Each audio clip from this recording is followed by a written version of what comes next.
a tiny nation. Every day we getting somebody coming from another nation.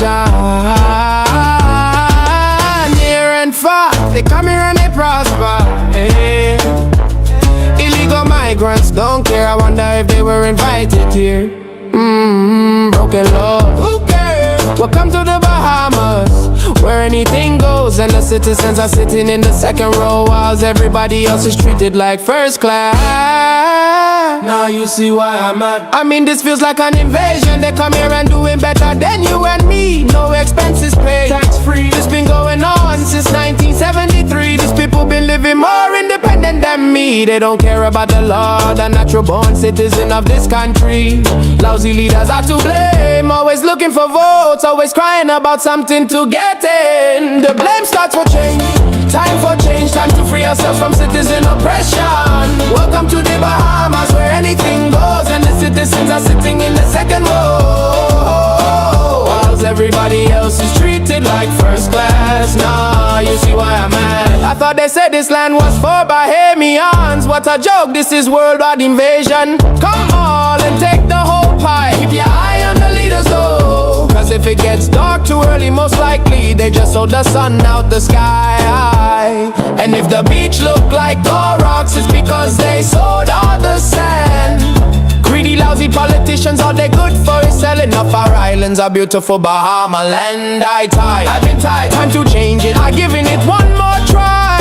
Just want a better Bahamas, just need a future for our sons and daughters. This time around I'm voting for the CEO. Anything is better than what I've gotten over the last 25 years. What a mess, I think it's high time Bahamians are first. I see plenty in this country and all of that is mine. Tired of sitting in the back row while everybody else eating the peas and rice. That's why I vote in CEO. Change ain't coming, change is here, change ain't coming. Change ain't coming, change is here, change ain't coming. Change ain't coming, change is here, change ain't coming. Change ain't coming, change is here, change ain't coming.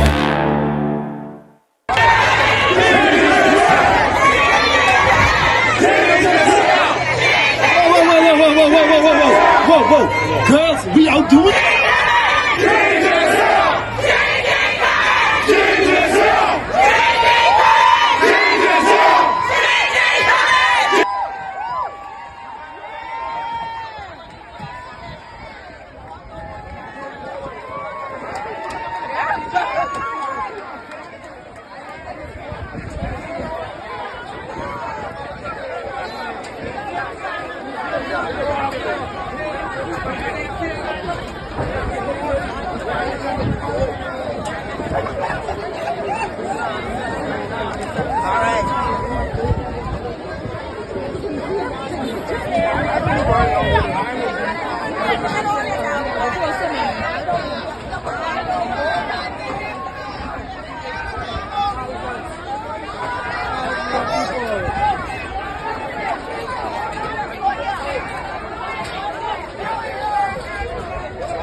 Well, Mr. Lincoln Bean, I had to agree with you.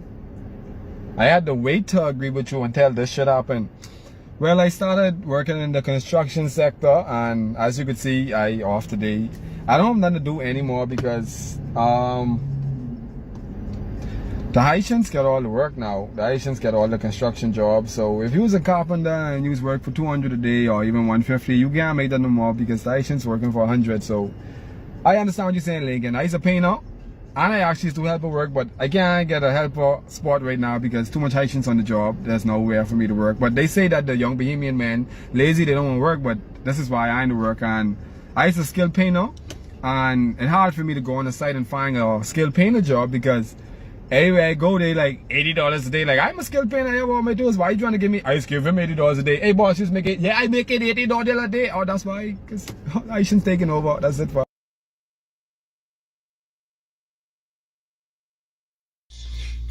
We live in a country where more than 70 90% of those who are a part of our educational enterprise. Illegal immigrants, we have a problem that needs to be addressed. Brethren and sisters, there is a humane way, yes. There is a need for labor force, yes. But we are in an age where in a particular school in the Commonwealth of the Bahamas, children of illegal immigrants lift up a particular flag and dare Bahamian students to pass that way because they declare that is their territory. This is what we are up against. And unless somebody is brave enough to say that Amen. has to be done, Amen. Right, Seton. what happens? For after all, we fought for the Bahamas, for Bahamians, and after 57 years, there ought to be a Bahamian people who are prepared to take charge and to decree and declare that while we celebrate what others have done and while we sympathize with the plight of others, we do not do so at our own peril, for we cannot cut off our nose to spite our face.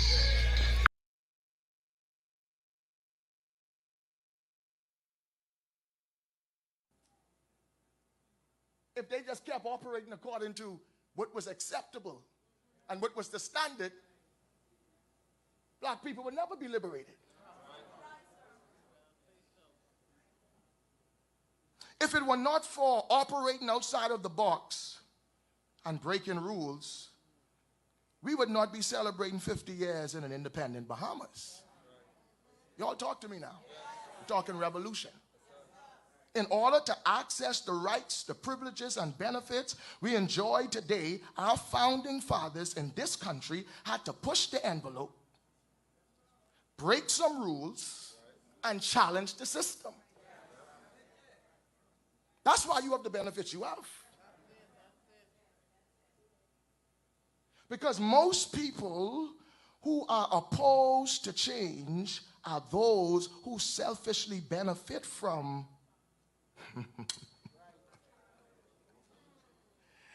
the way things currently are.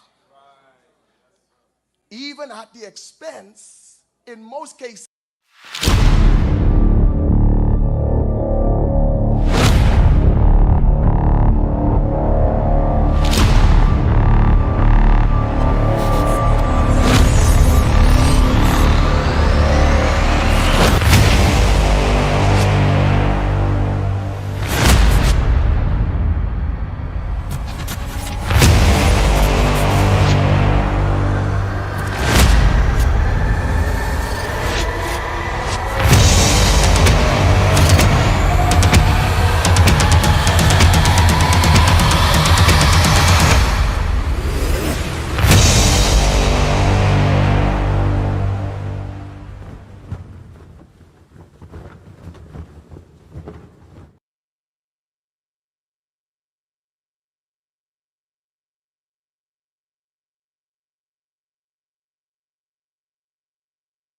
Good evening, everyone. We are here at the Empowerment Center on West Bay Street and Chippenham. If you know where that is, that's where we are. You can meet us here.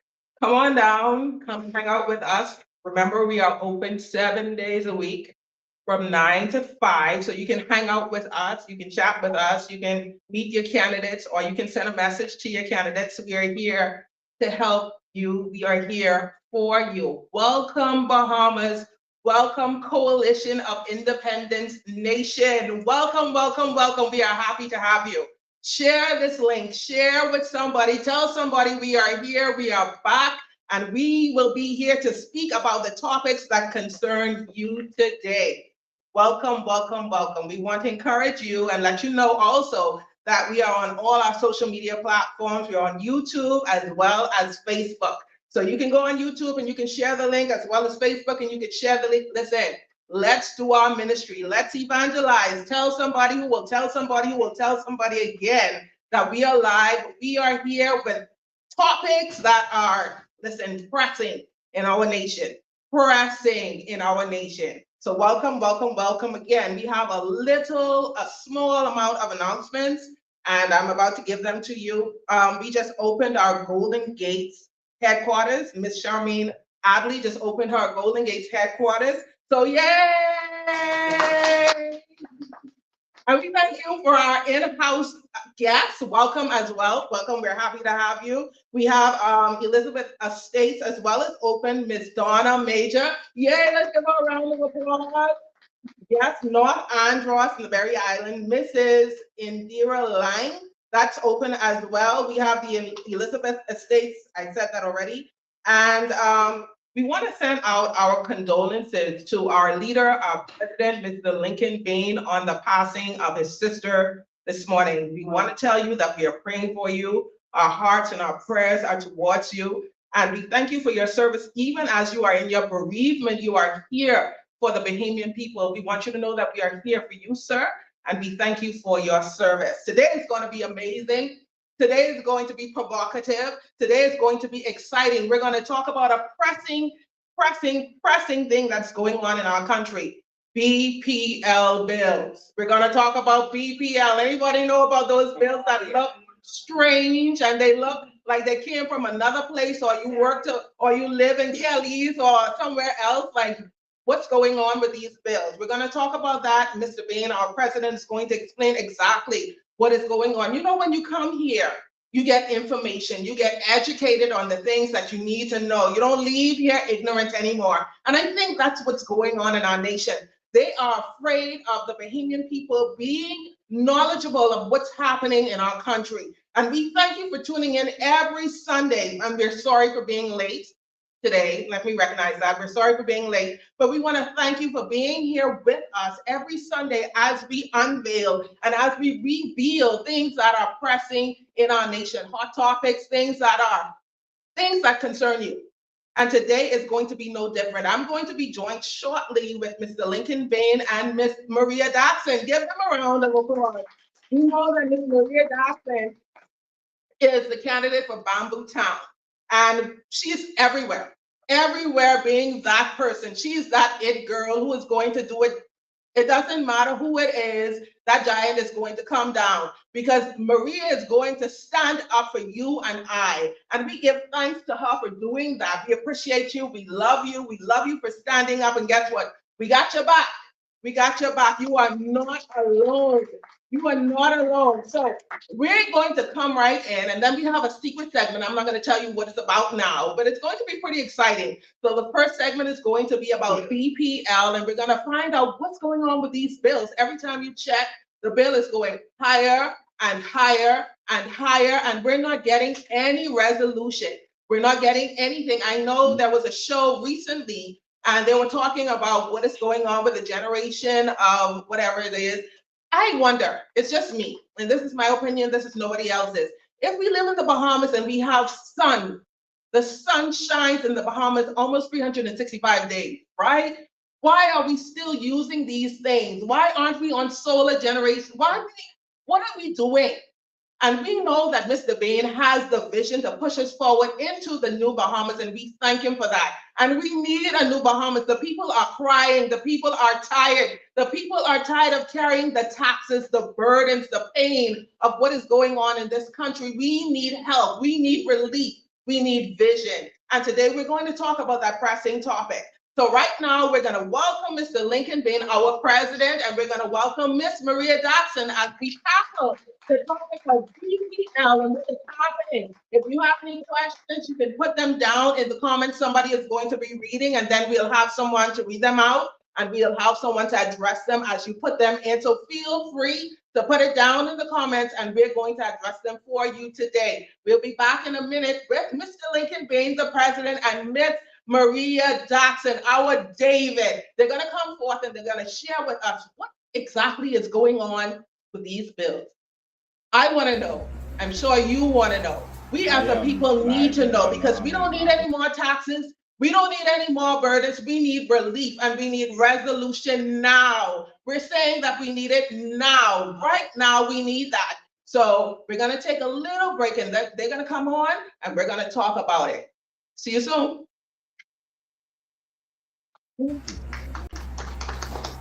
I am live in Grand Bahama in Marco City with Miss Irma, and she's 85 years old, and she just got a message for the young people. What you got to say to the young people, Miss Irma? I just wanted to apologize to y'all because at 85, all my years, I didn't know what I know now, what Mr. Bain talking about. I didn't know. And I am so sorry. I apologize to y'all. But y'all listen to Mr. Bain. God sent him to free us. Really free us.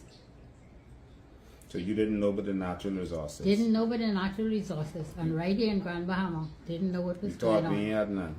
Child, So you couldn't fight for us if you didn't couldn't know. fight. Didn't know. Didn't know. But now we know we got to fight, right? Oh yeah.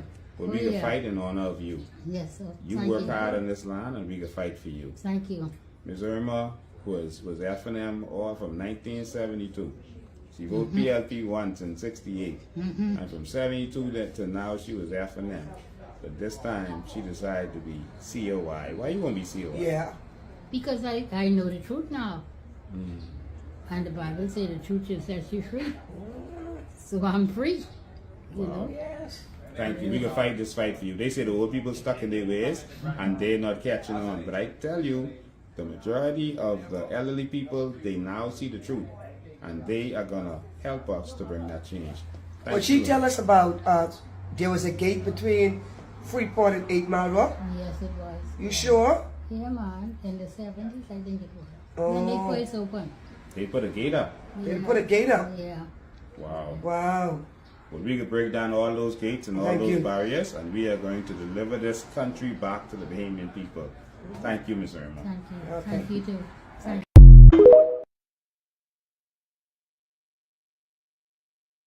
And welcome back again. We are here live.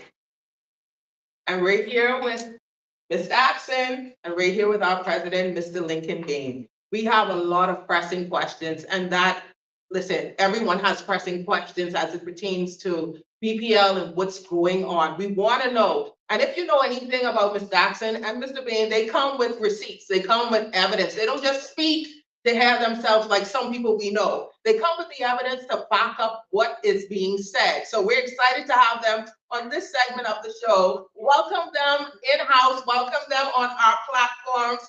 Welcome. Welcome. We're happy to have you. Good afternoon, my fellow Bahamians. Good afternoon, everyone. It's good to be here. Before we get into the BPL situation, I have a question for you, Mr. Bain. Yeah.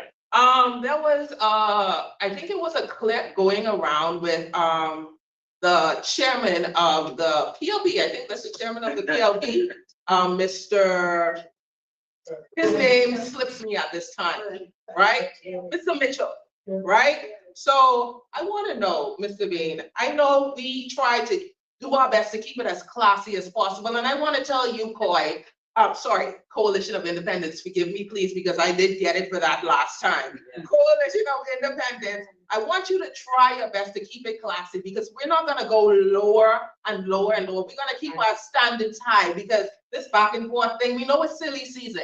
But we're not going to be silly in this season because we have a people to lead and we have a people to inform and we have a people to get over to the new Bahamas. But I need to ask you this question. There was something addressed to you as it pertains to, what was that? Were we to, the coalition of something, he said. He called us the coalition of, what was that? The coalition of, wow. The coalition of idiots. As the president of the coalition of independents, I'm sure we're not idiots. We have a lot of educated people here, people who stand up for Bahamians every day. I don't know if that's the definition of idiots. People who stand up and who are there for Bahamian people all the time. I mean, I know you don't want to address this, right? But I wanted to ask you this. Mm-hmm. What is your comment, or what do you have to say as it pertains to the comments made about the coalition of independents, like he said, the coalition of idiots? What do you have to say about that? Is there anything you'd like to say? Not really, you know. I mean, Fred Mitchell, I'll be honest with you. When I heard the insulting, not the first one he did, but he called it idiots, right? Whenever you're in an argument with someone and they don't really have an argument and you're winning the debate, they resort to name calling, all right? And so that's what they're doing. They can't argue with us on any of the issues and the national issues that we present to the people. They can't say that we're wrong about anything that we're presenting to the Bahamian people on the natural resources and carbon credits, on putting Bahamian first, on giving us our crown land, or anything that we put forward. So what they do now is they decide to just call us names and just keep repeating that and hope that people will believe that, hope that it will catch on. And so name calling actually shows who the idiot is. If people normally project, when they're the idiot, they'll normally call you an idiot. And so I was tempted to really drop an atomic bomb on them today. Oh. And I will tell you that I was going to list off all of the court cases that all of their MPs have, all of them do. And I actually already had the file here with all of them. Every member of parliament you can think of, Philip Brave Davis and his lawsuits. I don't think they want us talking about that. And the fact that he was condemned to go to jail twice. They applied to send him to jail once, and a judge actually authorized him to send him to jail for another civil matter. There's been civil matters with Fred Mitchell, a lot of them. He was even sued for defamation, all right, for slanderous comments that he made against an attorney and other things. He had a lot of civil cases. I could name a lot of their members of parliament who have had civil cases, so that's not a big deal. But what they were trying to do was distract from the real issue that we were talking about. We were actually talking about so our Ministry of Social Services that takes our tax dollars and giving it to immigrants. And us and many persons have a problem with that. Right thinking Bahamians have a problem with that when you have all these Bahamians or they're suffering. So what he tried to do was distract from the conversation. Wow. And I'm saying to all right thinking, intelligent Bahamians, don't let the old politics work. Whenever they know they get caught in their nonsense, they try to distract you with something else. All right. And so what they did was they decided to just start talking about something that's nothing to do with the public. Right. All right. Yeah, I had a civil lawsuit. That's two business people had a disagreement. We let it go out the side, and that's that. Right. That's done with. And so I'll be honest with you. What really disappointed me was the news media. That Eyewitness News is now acting like the Punch. Wow. To even play his nasty, disgusting voice notes. And they pretended like there was a war of words. They actually said there's a war of words between me and him. I never responded to him. Right. I didn't respond to him. And I'm not going to respond to him. If the Bahamian people feels that someone who would go to he called the chairman of our organization names, insulting names, Wow. all right, and spoke negatively about her because she spit the truth. She said, what's a group of idiots? A group of idiots can't making $3 billion and can't build a hospital. That's some idiots. A group of idiots can't keep our lights on when they have a monopoly. Yes. If you have a monopoly and you've made $2 billion under this administration since September of 2021, and you made $2 billion and you can't keep lights on, you're an idiot. All right. This is dealing with a national issue. All right. Yeah. This government, and I'm going to get to this, has made $12.28 billion from September of 2021. This administration, $12 billion, $12.28 billion to be exact. Billion. Wow. Where the money gone? Where the money gone? Tell them question me. Tell them challenge me. Right. Tell them lock me up for defamation finally. Tell him sue me for slander if any word I've ever said has been wrong. All right? So you made $12 billion and you can't get this country right? Wow. You're making more than most major companies in the world and you can't get this country right? That's an idiot. You got $12 billion and don't know what to do with it. And so Charlotte addressed him on those things and he decided to come out and start getting nasty. If Bahamians want more of that, then so be it. All right? But I don't have time for that. We have to focus on the new Bahamas and building this new Bahamas. Now, if they want me to take some time, because I got time on my hand, if they want me to take some time and really outline all of their lawsuits that they've had and all of their scandals, I can do that. I could have a whole live show for the rest of the year, every day for the rest of the year and outline them, but I don't have time for that. Right. I told everyone we will not be distracted with that.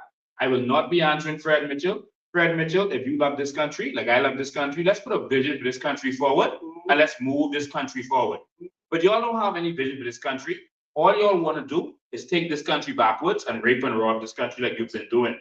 And so I'm not interested in that. I am interested in the new Bahamians taking this country to the next level. All right. So I'm not going to be in any back and forth with him. See, what happened is Fred wanted to get me in the back and forth with him to cause a distraction. Right. But you know, I'm not just a chess player. I just make the chess boards. I'm not playing on your board, right? Because I ain't playing with Fred at all. I'm not playing on your board. You want me going back and forth with you to cause a distraction? I'm not interested. All right. You go run on with whatever you want to run on with, as much as you want. We can run on with the issues of this nation. We want to know what you all do with our tax money. Right? We want to know what you all do with it. All right? We want to know what you all do with our NIV money. Why is NIV broke? Why a monopoly that has made $2 billion, we get into that right now. Thank you. And since 2021, $2 billion under y'all. Why that broke?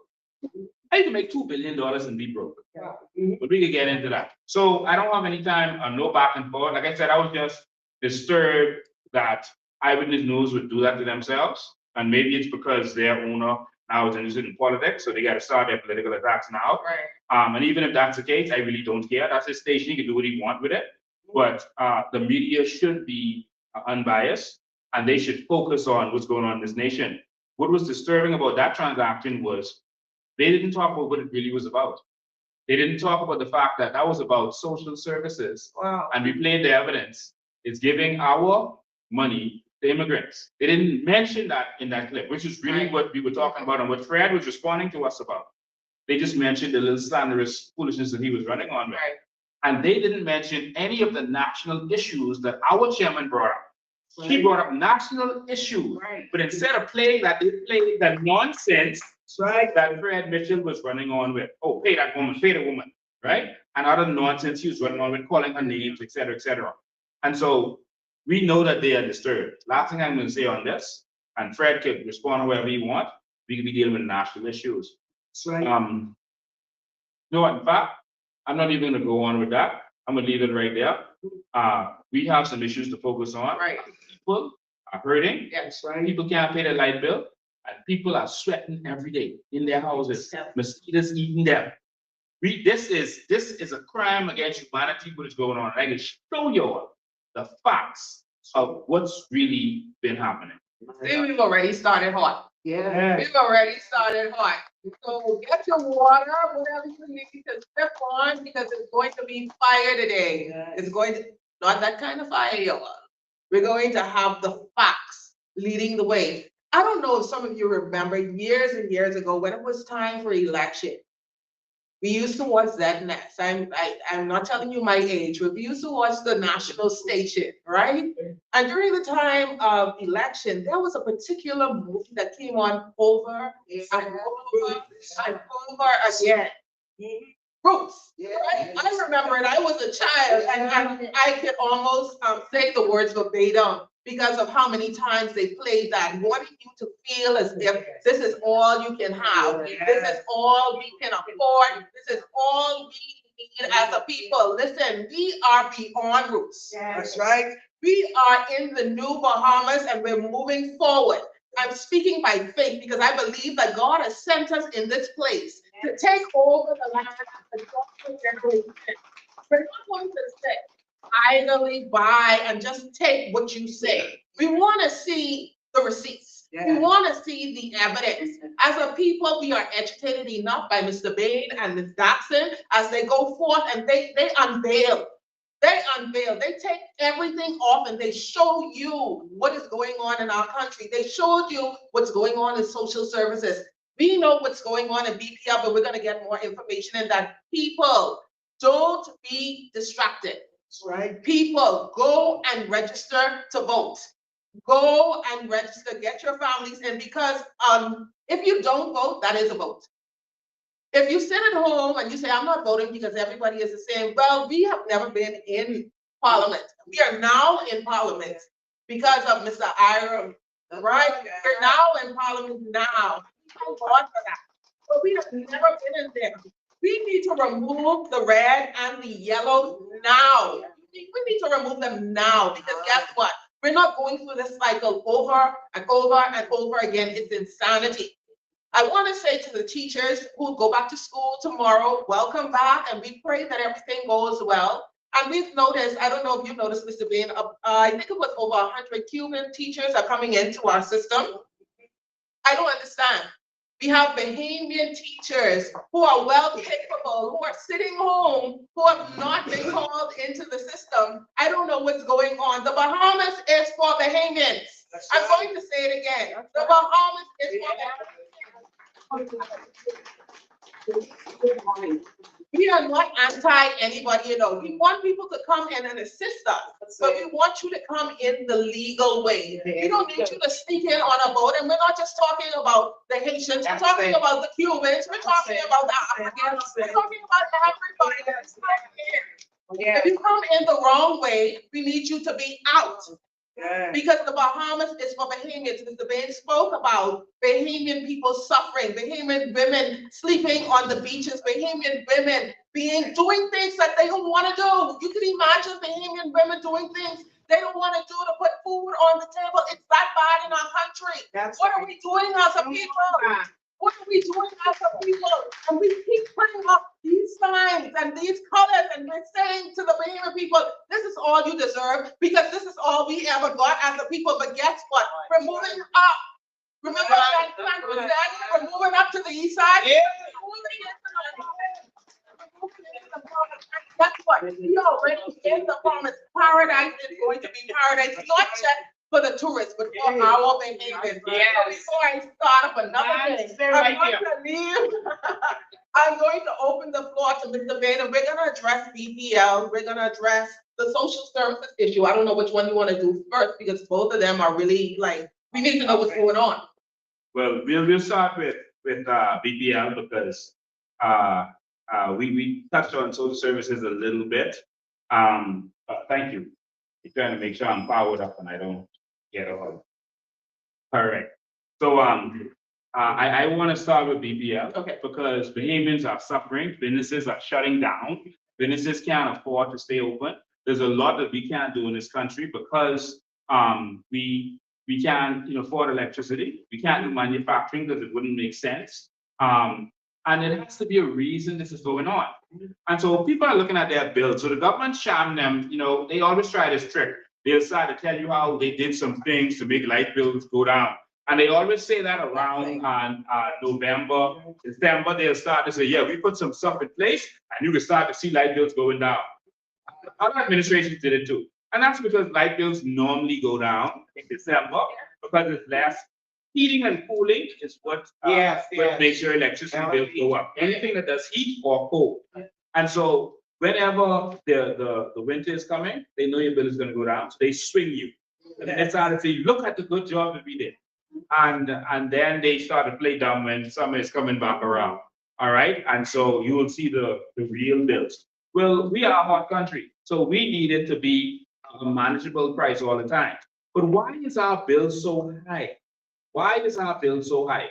There's a reason our bills are so high. And I'm going to outline the 10 reasons your bills are so high.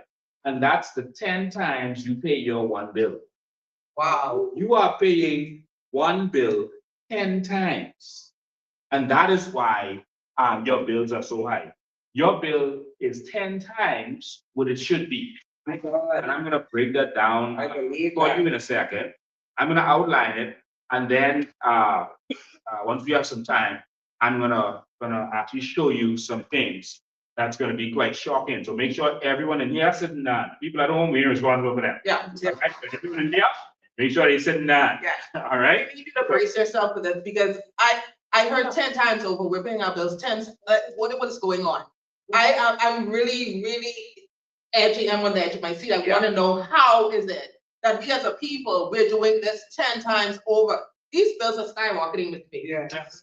We need relief and we need it now. And we know in our 2030 vision that relief is coming to the people. Yeah. Listen, go and register people. We need you. We need your vote.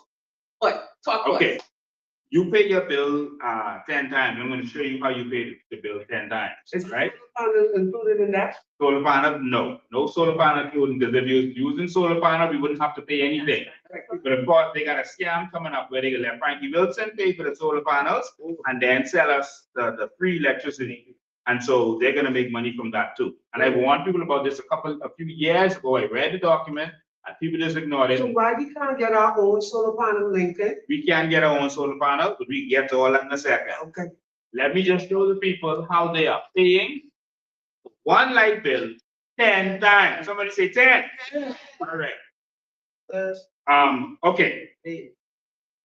These are the 10 steps your electricity goes through before it comes to you, and you are paying for every one of these steps 10 times.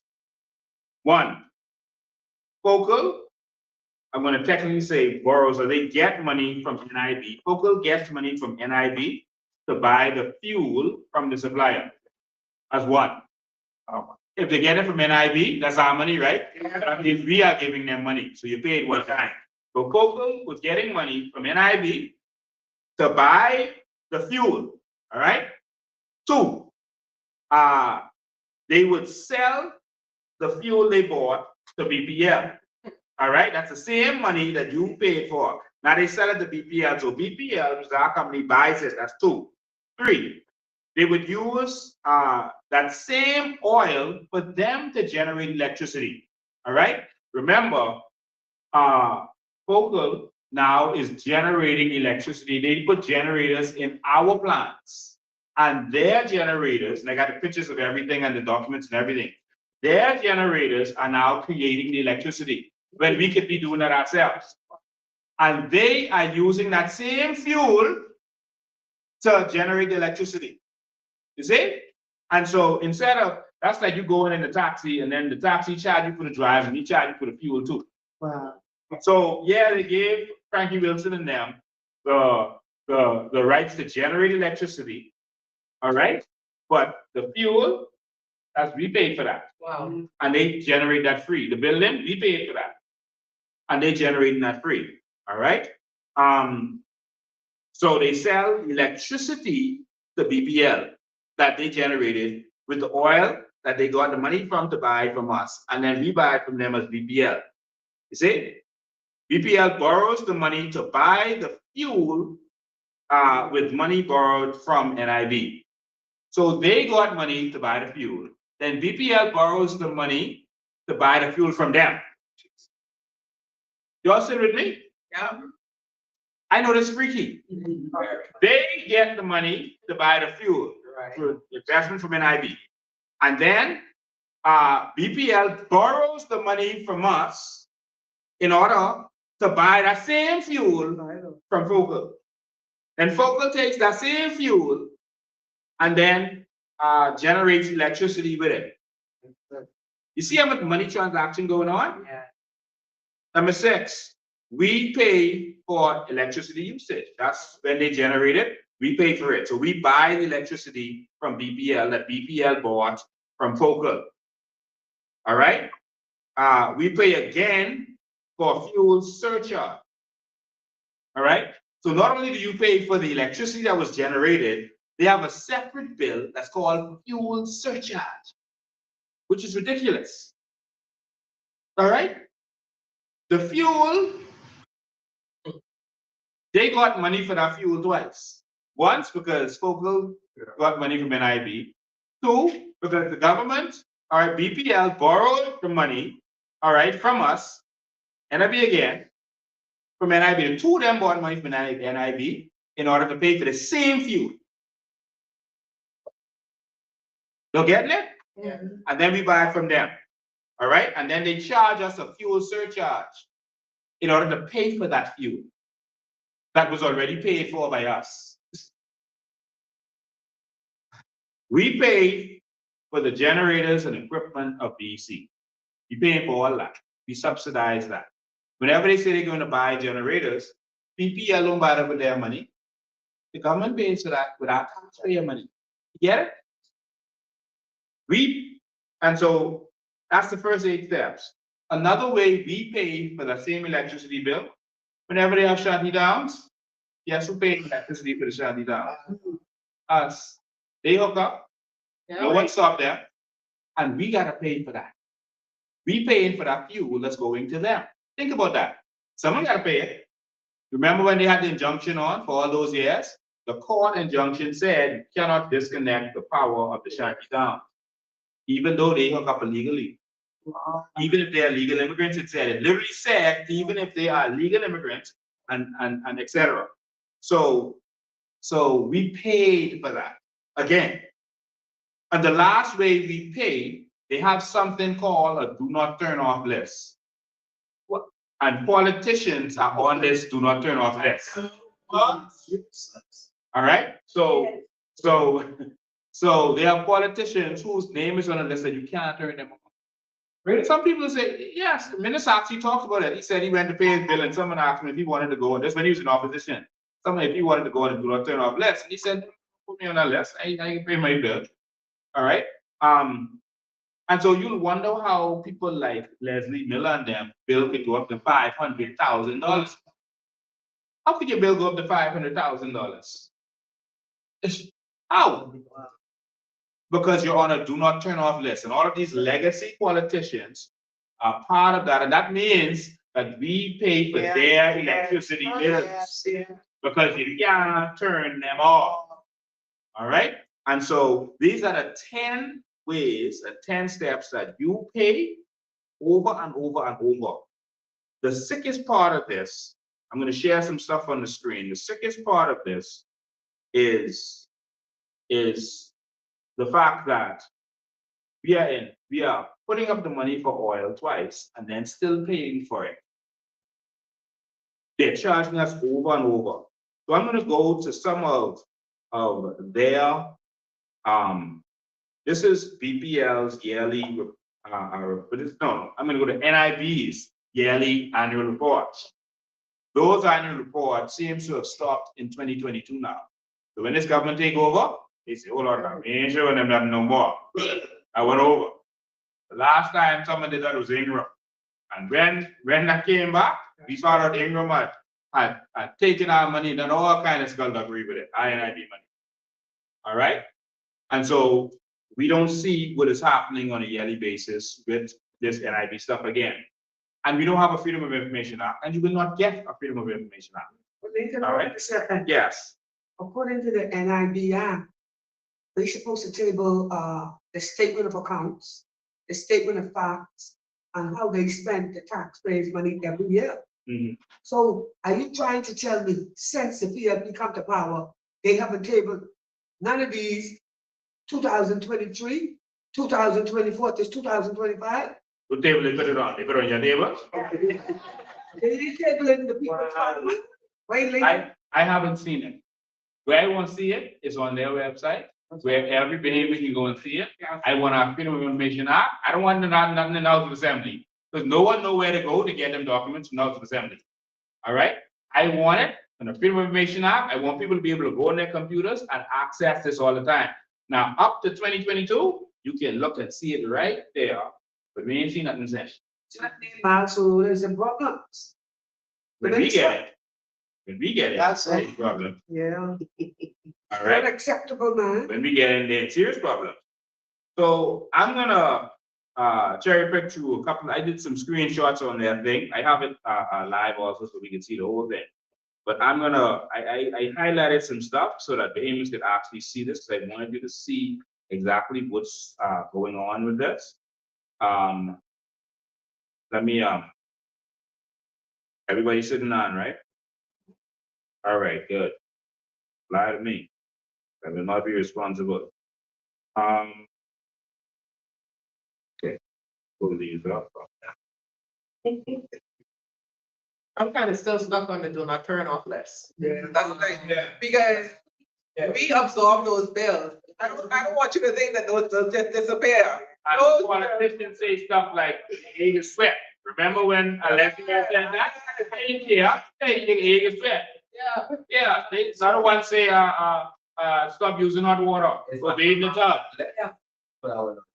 They can't go in water. So it's the NIB money, then when they invest this money, when NIB invest this money, do they get a return? We're gonna look at all of that right now. All right. They get returns from some of their investment, but we're gonna look at that. I've just put up on the screen. Your screen are gonna be a little bit delayed, but I've just put up on the screen a document, and this is from NIB's report, yearly report, and this is showing for 2021. It's showing how much investment was made in 2020 and 2021 on here, and so I will deal with 2021. It shows, and this is in the thousands, so you add 3 zeros to what you're looking at. So you see what's there highlighted in the blue. It says Freeport Oil Holdings Company Limited, that's FOCA, right? They invested one investment was $4.47 million, $4,479,000 in FOCA. So that means they took our money and gave $4.4 million to FOCA.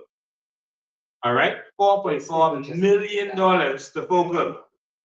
All right, that could be used to buy fuel.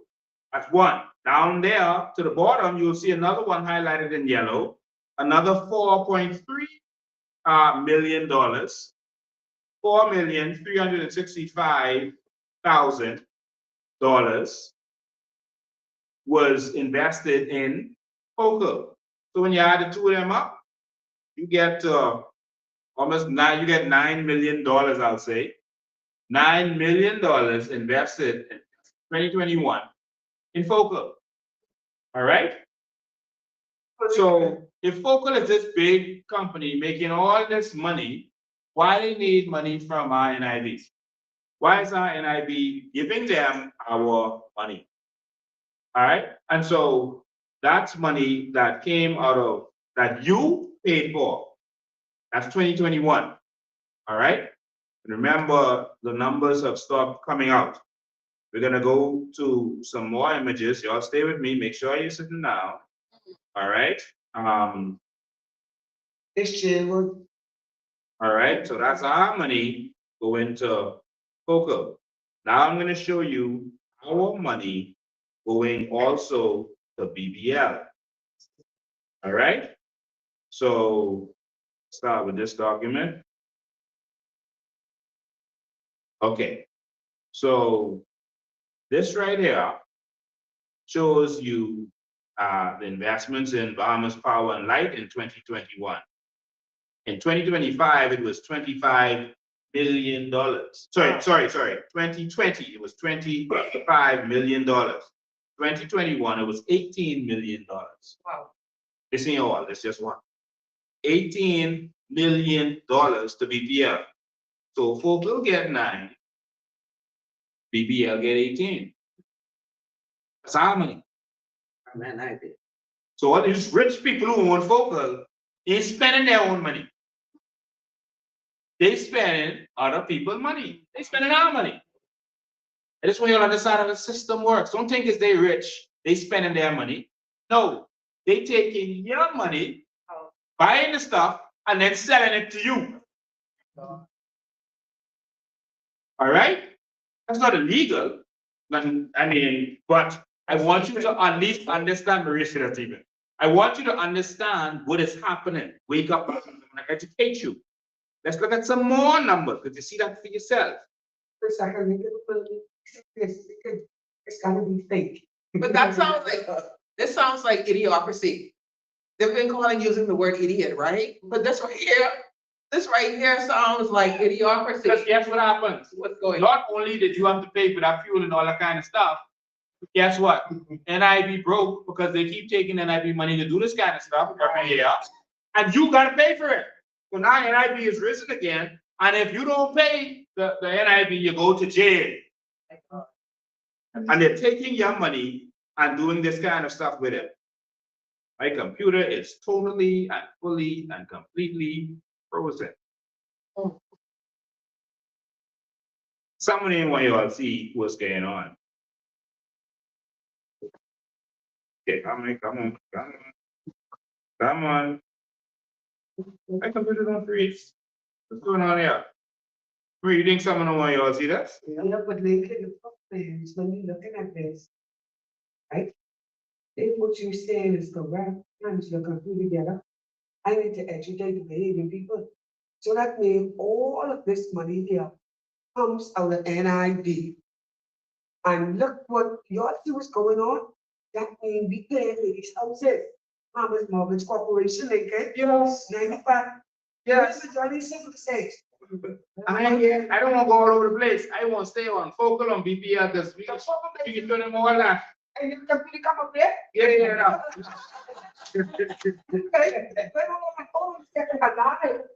You see it? Yeah. You see an ID there, isn't it? Yes, NIB money pay for life. What's your life? Only one alive. Wow. Fidelity Bank too? What? Yeah. No, they can't. When you get your loan from NIB, sorry, when you get your loan from Fidelity, that money, some of that money came from NIB. All right. This is showing you what's the income. This is showing you a deeper breakdown of BPL.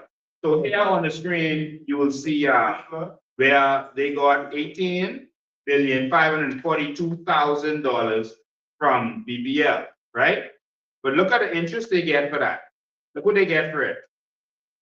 $31 million. There. 31 million. This the screen behind it. Come up in the set. Okay. $31,000. Sorry. They take $18 million from us, and it says they accrued interest. You remember you had 3 zeros. So accountant's right.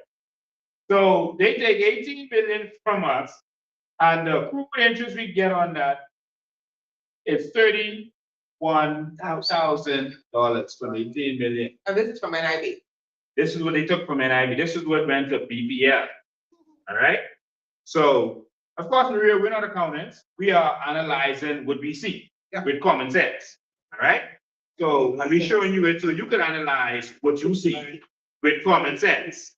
All right. Because I don't understand why they're taking our money from NIB to pay BPL bills when BPL is a monopoly.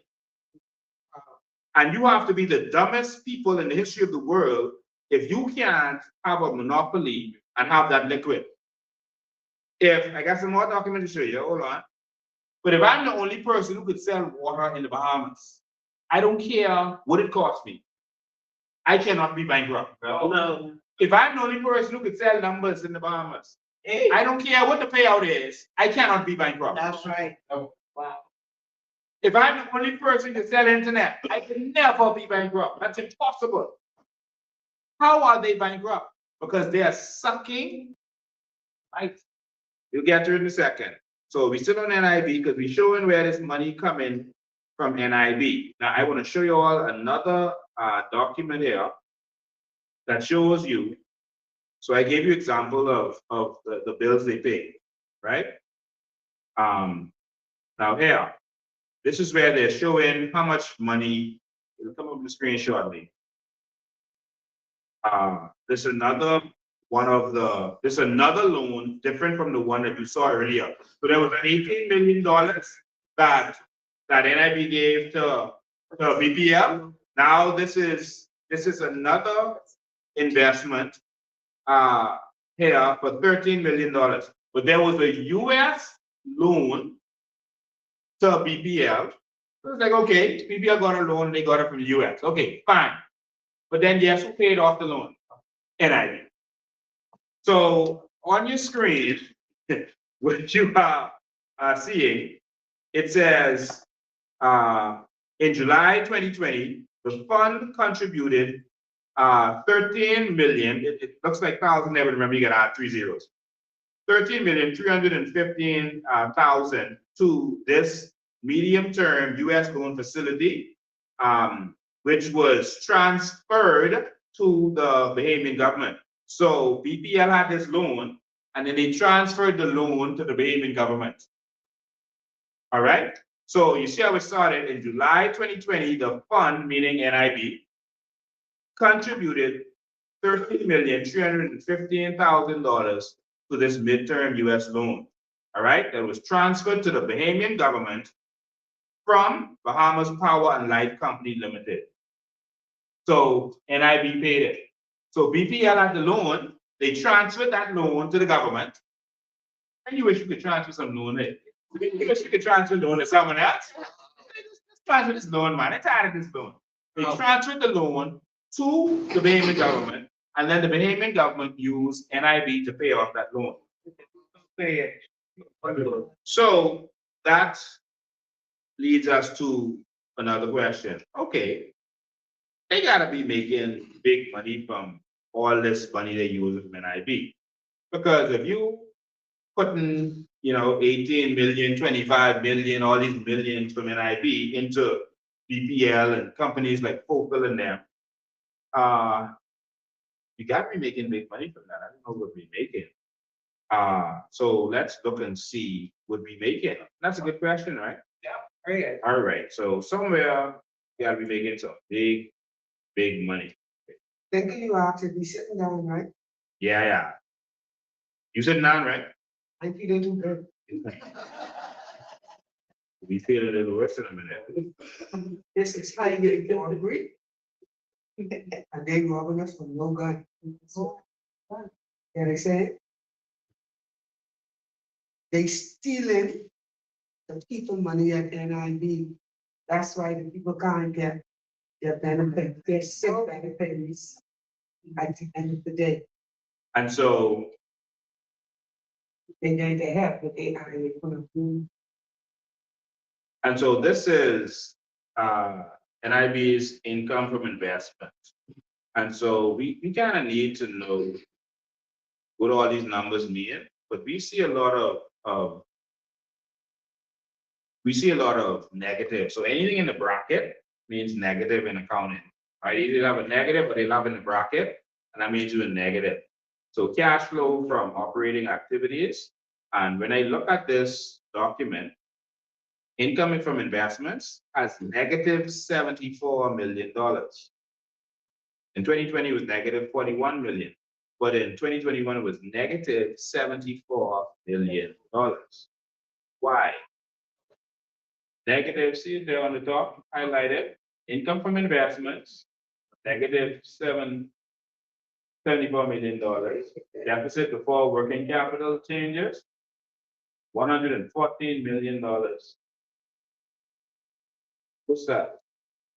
Income from investments, negative $74 million. Why is that? Again, I'm not an accountant, but them numbers look straightforward to me. I think a little bit of common sense tells us something wrong. Speak in Chinese. He's speaking that very the country. Let me show you another document. So cash flow from what operating activities? Because that's 64 million. That's a big age cash flow from operating activities. Yeah, so That's negative 60.4 million. Yeah, that's what I'm trying to. Negative. No, nigga, that's supposed to be a positive, man. Deficiency of income over expenditure, negative 60.4 million. Nigga, that's a mistake, man. That's a mistake. This is their document. All right. So let's see this on our screen. See how we can move this around. There. Make sure you'll see this good. All right.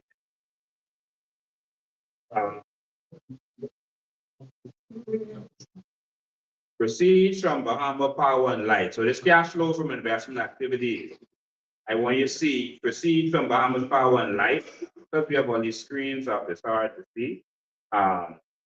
See if I can do it like this. That'll be better. No. All right, let me go to this screen. Okay, you can see it better like this. All right, so proceeds from Bahamas Power and Light is highlighted in the blue. It'll come up on the screen in a second. I want you all to see, tell me the number of proceeds from Bahamas. So they gave 18 million, 24 million, all these big billions, right? And so that was 2021. Now this 2022 document I'm showing you now let's see that next year, how much money we made from Besiege, from Bahamas Power Night, all that money we gave to BPL. So when that come up on the screen, oh, it's on the screen now. Look and tell me how much money we made from our investments in Bahamas Power and Light. That's fake news. That's fake. I see one talk, I see one line there, but that mean nothing. Why they could boy be going to jail, going to jail. We have to go see. They can put that Even back me or up. them need to go to jail. Yeah, they can put that back up, man. Take it there. No. Lincoln lying. Lincoln just your document. Wow. What? That's insurance fund. Proceeds from Bahamas Power and Light bonds. That's the money they gave to Bahamas Power and Light. Zero, zilch, nada. Oh. 2022. And who with power? 2022? Yeah. That's PLP. Okay. All right. So they took some money before, but you saw that investment happen in 2021. And in 2022, when the investment should come in, what they make from that? Nothing yet. So that's telling you that some skullduggery is going on. And so, how is it that you invest in all this money? And we've seen a bunch of negatives, and right here would be seeing with my layman eyes, I'm seeing that it's not benefiting us. Not at all. So it makes it seem like you just using NIB as your piggy bank.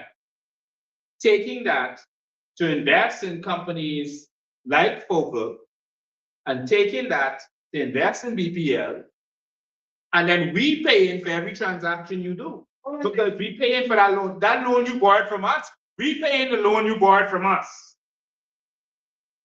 I'm paying the light bill. That's funny. They get your hold on. I'm paying for the upgrades. No, 65. They get, I want maybe people look at that. But see from the public hospital authority going, what is that? 650 what? 665,000. That's only 1,000? Yeah. Wow. This is unbelievable. Right? So. Computer freeze again, so we stuck on the screen. All right, and so ladies and so ladies and gentlemen, I really had a whole consortium of stuff that I wanted to show the paying people today. I got thrown for because my sister passed away, and I'm going to take condolences to all of my family. Michelle Bain is passed away, and so I'm here, but I'm not really here, right? So y'all just bear with me if I'm not my coherent normal self today. All right, but I'm talking through it. But this is important. That saving our country is important. And she was a big fan and would wanted me to do this. I have sisters and brothers, a lot of people don't know that. And they are every event we have, they right there. They're not the public kind of people who won't come up in front and whatever, but they're always there. All right, but back to what we're talking about. That's what we're up against. That's what you're seeing. We are paying the bills. We are paying the bills. The rich are taking our money and investing it. This is the same kind of thing that continuously goes on in this country. You have people like Leslie Miller there who should not be able to show his face in this country. I'm not attacking him. He should not be able to show his face in this country. Leslie Miller is one of those, do not turn off this, but that's the small thing. Leslie Miller borrowed, he owes Bank of Bahamas $30 million. My God. For bowling alley. Wow. What kind of use Billy Disney World? That money couldn't have only gone to him. $30 million for bowling alley? What are you talking about? And so that is shameful. I have documents here to show that they gave him that loan with property that he didn't even really own yet. They technically had the right to the property, but they didn't even know what the boundaries would be. So our Bank of the Bahamas gave him a loan for that while that property was in dispute up to the Privy Council. And that was just resolved last year. Wow. All right, now they had collateral on Summer Winds building, they said, but that don't cover $30 million. You know, these kinds of things is what's robbing us. And then what did they do? And it wasn't only him that got money from that. It was a lot of PLP persons, MPs and others. All right. But what did they do? They then took, we have documentation of this, $100 million and put it in Resolve Company, which means they took the loans that their PLPs had robbed from Bank of the Bahamas, which we own. They took the loan and let NIB cover $100 million to cover loan. And then they did another tranche of $180-something million that wasn't publicized. All right, so that was two tranches. One was 100 and one was 180 something million dollars. Tranches. You kill me if I don't get the numbers exactly right. All right, but two tranches of your money. So wow, this is what we are up against as the Bahamian people. So let me tell you why this is so important. Not just are they taking our NIB money and abusing it, they use it against us. We are paying for this. They are abusing us. We don't have to be paying an electricity bill. I was just thinking that. Because we have the sun. And Bahamians keep voting for this. Yeah. Bahamians keep voting for these high bills. The reason your fuel surcharge is more on your bill is because that going to them. That's going directly to them. And the fuel surcharge, they say it, and I have the documents right here. They say it's to pay off the loan. Not to buy fuel, it's to pay off the loans. They transfer the loan. And you guys see why we need a Freedom of Information Act. Yeah. Because this information, thank God Mr. Bain has the information and the documents, because if he is lying by tomorrow, he will be arrested. Okay? In the morning tomorrow, because I'm thinking now they're gonna arrest him in the morning, because this has to be an untruth. Because this is a travesty toward the Bahamian people. Like, we're paying this bill over and over and over again, and then they tell you to turn your central air on 78. Well, you might as well turn it off. If you're gonna put it on 78, in this heat, you're going to put it on 78, or you're going to turn it off until night. Listen, people, we deserve more. You have to get in your head that you deserve more. You deserve much better than what we're getting. What I'm showing on the screen is the actual document. I took highlights from it because it's a big 128-page document. And I want you to see that this is their National Insurance Board annual report. All right, and this document, I'm scrolling through it now. This document has all of their numbers. All right, all of their numbers. And so what I'm going to do is I'm going to do a quick search through this. Let me show you how you search these stuff. You do a quick search, and I'll put Bahamas Power and Light. I clicked on Find. So Bahamas Power. So every time Bahamas Power and Light comes up, it'll show up. So here you can see in their document that $18.5 that they got from NIB, and then the $25 million they got from NIB. You know, why they can take this off, right? Got it saved. Thank you very much. All right, and so if we keep going, we'll see all of these. Just keep scrolling, you'll see all of these. One time they got $6 million from Bahamas Power and Light, and then they take back, let's see, 19 million.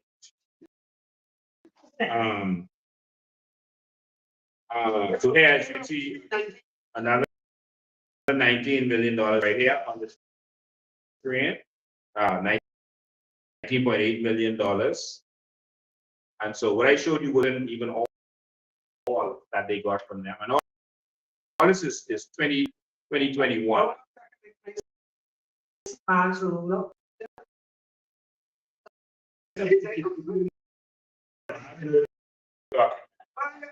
No, Minister. Them doing it. Okay, so this is all of the documents that you can see. You saw just now. See there, 19 million.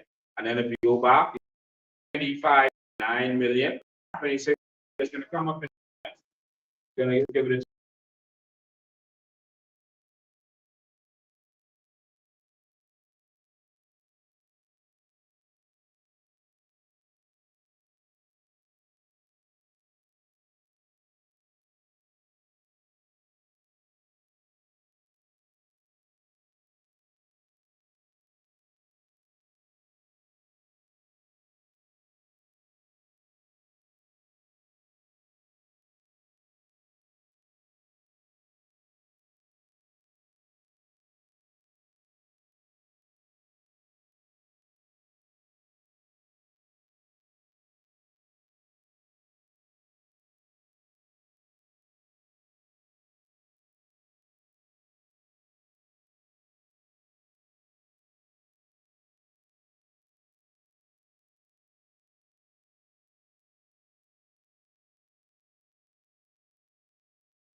so if you have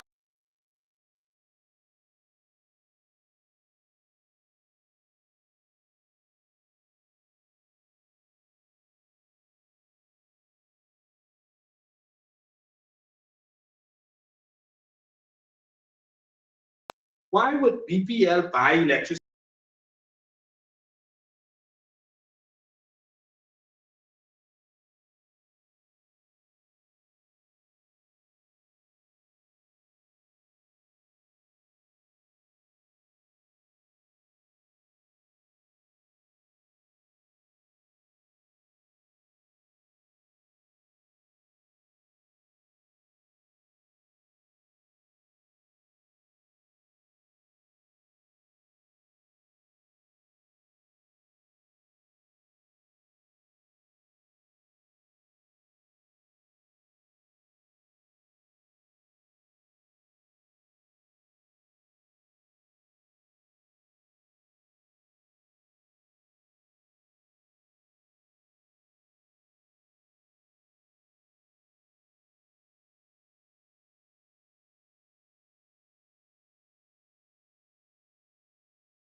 And connection.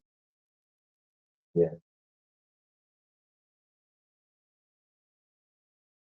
Let's unmute that. Don't take it out, just unmute it. Right there.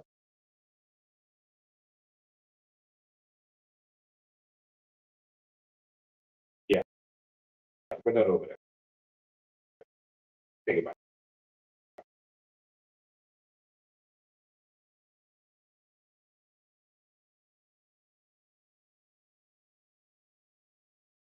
All right, we should be now. Ladies and gentlemen, we are okay. Look like we're up again. Yeah, something is going on with our system. Uh, yeah, something's going on with our system. We're so sorry about that. We'll get that fixed up for you in a second. Um, yeah, everything is completely blurred. That is not. Somebody from Android saying the same thing, there's no sound.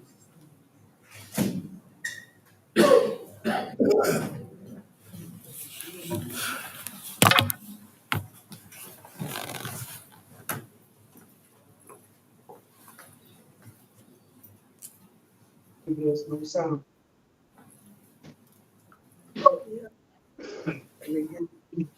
It's football now. That's crazy, that's a lot. Yeah.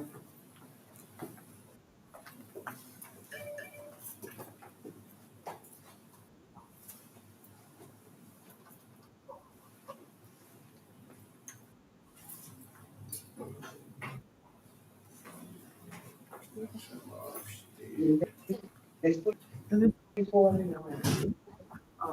Yeah. The payment. For that to be a big moment. And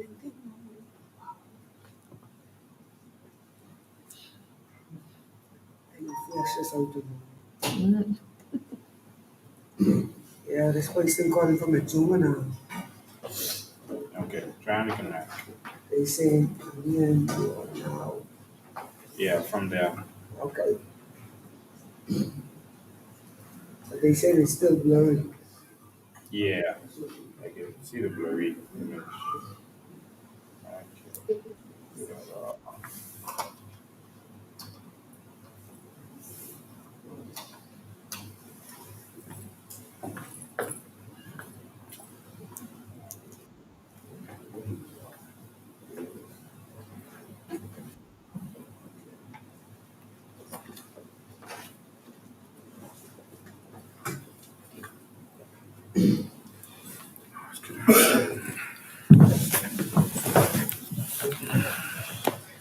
Whoa, all of them gone.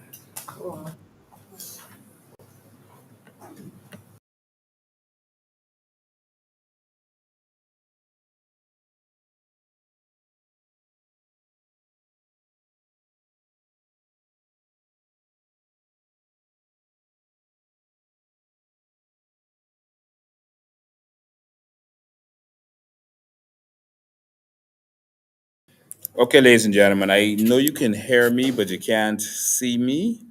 Um, we're just rebooting everything to see how we could get back up. Hmm? The camera isn't up. Okay, it is now. Okay, that's this one. Okay. Not yet. Okay, that's this. Okay, it's just a little blurry. Yeah.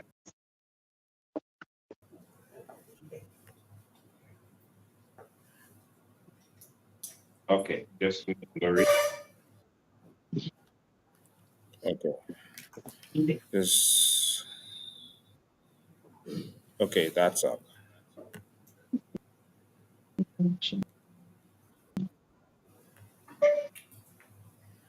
Okay, we up, but we're a little blurry, so we just gotta take that camera back. Okay. All right, ladies and gentlemen, I guess this is a hot one, so we getting some serious interference going on here. Okay, that's up. We don't know what's going on, but we'll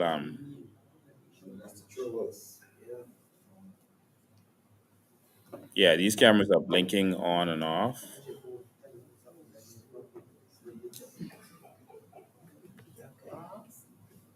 use other phones.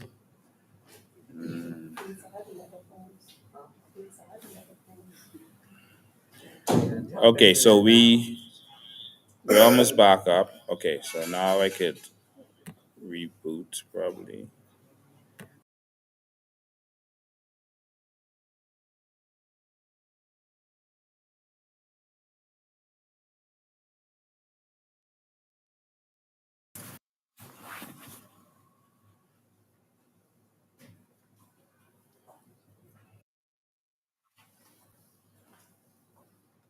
Okay, so we don't know why they're coming in so blurry right now.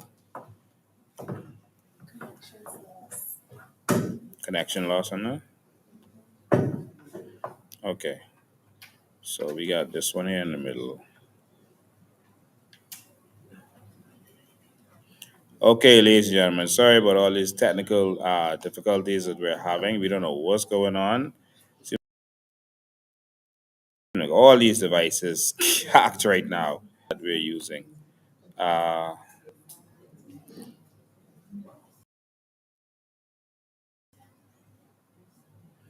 all right, see we yeah, and then go back in.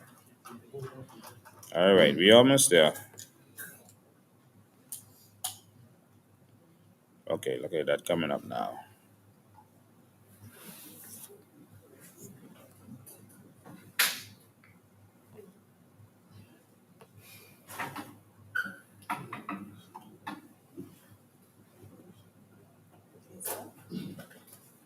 Yeah.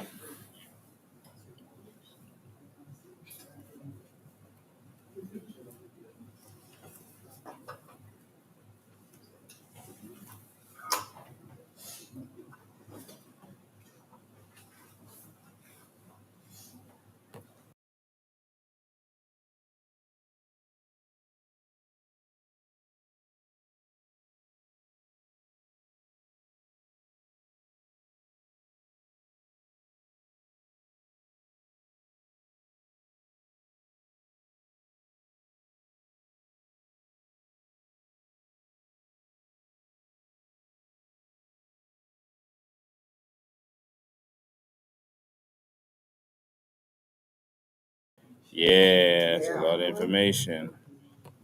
All right, so let's do this. We keep getting knocked off, ladies and gentlemen. We don't know how or why, and so we'll just do it like this.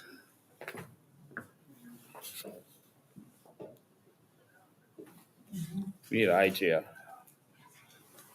Um, all right, so ladies and gentlemen, we've been getting knocked off. We don't know why everything is being knocked off. Of course, we have our suspicions, but we can't do them from the camera, so we gotta do it a different way so that we can continue to do what we're doing. All right. So we know that. Listen, we are fighting a serious battle here, and so we just need you all to bear with us for a second. We got more to talk about, so yeah, let's stay tuned. We're gonna get this set up, and we'll be good to go. Just give us 1 second, and we'll be ready to go. All right. So they can't get this device. Boy, they shouldn't be able to. Don't put that embarrass them. All right. So we'll set that up, and we'll do it the old-fashioned way.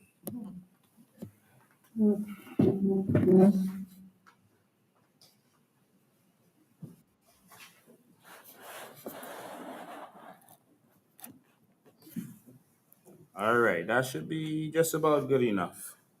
We'll settle for that.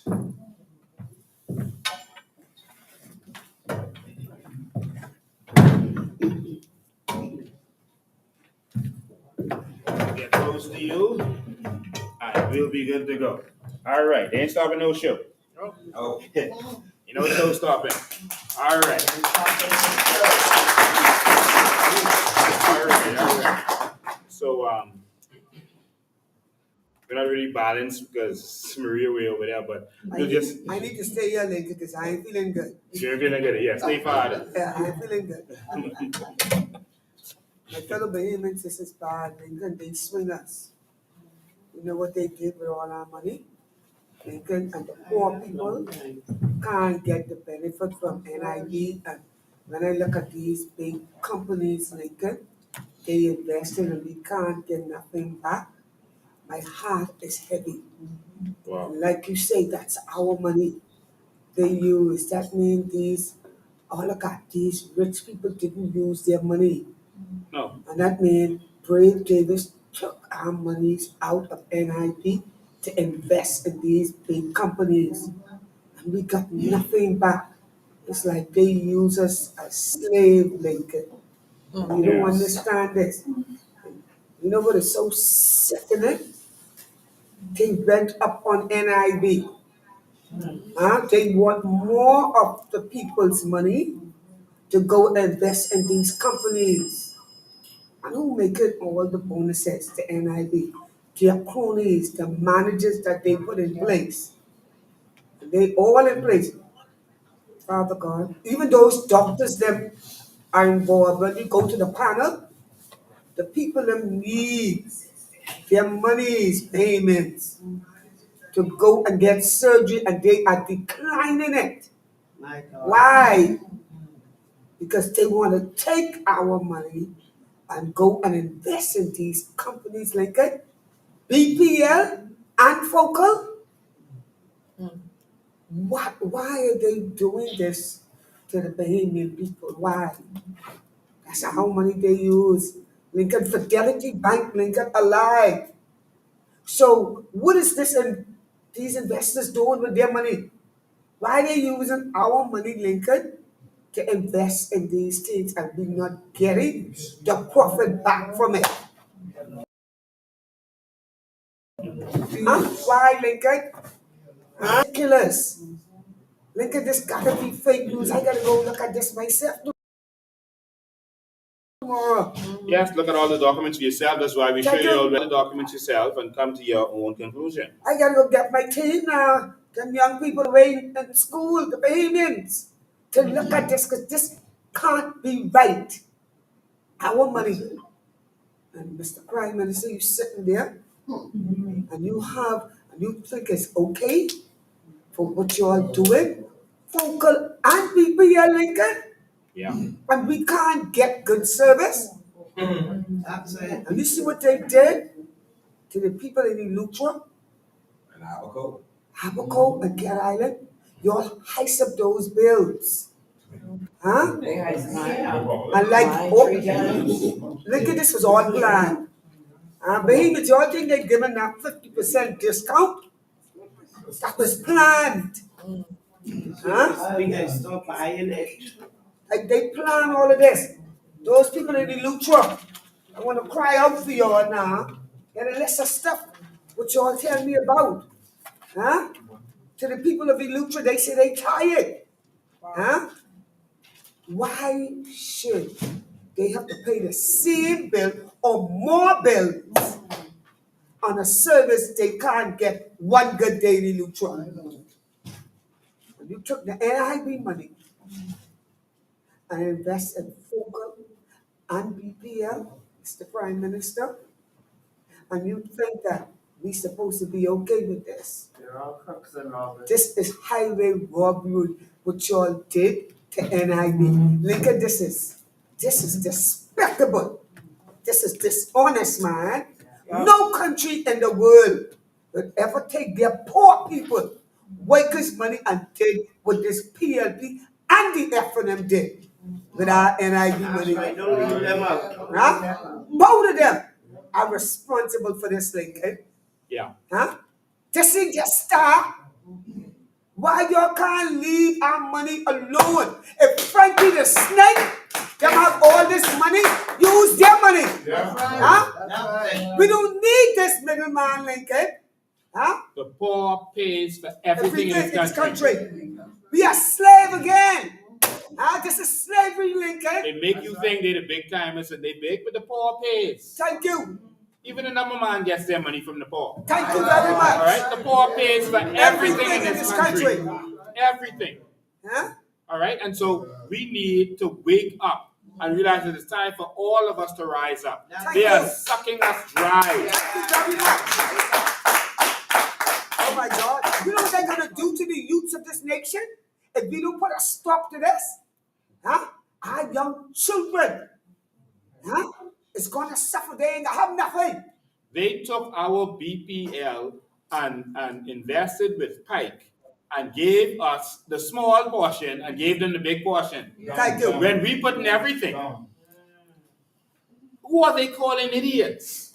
These are imbeciles. That's right. They are highway robbers, man, Lincoln. They robbing the poor people, huh? And This even is when, robbery, when man. they bring a little bit of solar, you still got to pay for it. Wow. We should be paying nothing now. There are organizations that will pay for our solar. There are countries that will pay for our solar for free. Thank for you. Carbon credits. They don't want to do it because they want to take the money from NIB, take our money from NIB, buy the solar, put up the solar, and then charge you for it, even though you paid for it. This is why they keep us uneducated. Yeah. This is why they want to keep us dumb and poor. Yeah. So that when they come around with their little trinkets, we feel like they're the saviors. That every dollar that you are getting from them on those parks for back to school, that's your money. Thank you very much. Thank you very much, Lincoln. Thank you very much. Every dollar, I don't care where it comes from. I don't care if it comes from Sabas. Sabas don't print money. He gets the money from you. That's right.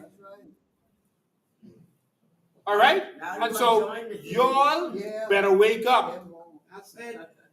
They are keeping you poor Uneducated so that they can stay rich. Thank you. Everything that makes Bahamians suffer in this country, they benefit from. That's right. Everything. And whenever it's time for you to benefit, they keep you down. And then they take your money and then make themselves look like the heroes. See, we give away stuff in the community. So does the drug dealers. So does the mafia. Someone giving you something don't mean nothing. Thank you. I heard they say by giving out some books and stuff on the park, that's empowering the young people. No. No way. No. If you got all this money, don't give them no books. Build one school. That's right. Thank you. A private school. Amen. And let the children go there free. That's empowerment. That's right. That's right. Not handouts on the park. All right? Yeah, Bahamians. We are tired of being robbed. This system is concerning us, and we keep voting for it. It was our effort to educate you a little bit today. Like I said, I wanted to go even more deeper, but we got some more time. The election is tomorrow. So we wish it was.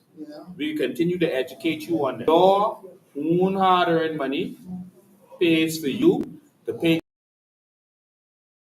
get expensive electricity because of how much transaction.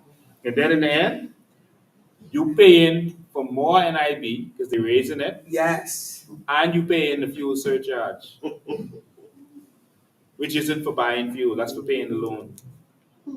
I got the documents on that too. So we got to wake up. But Lincoln, dying, Lincoln. That's why Brad Davis and Joe Ben Kobe can't table this contract deal in the People's Parliament. Yeah. The pipe contract deal. Yes. You all see what's going on, my fellow Bahamians? Lincoln, you all ain't picking up, you know.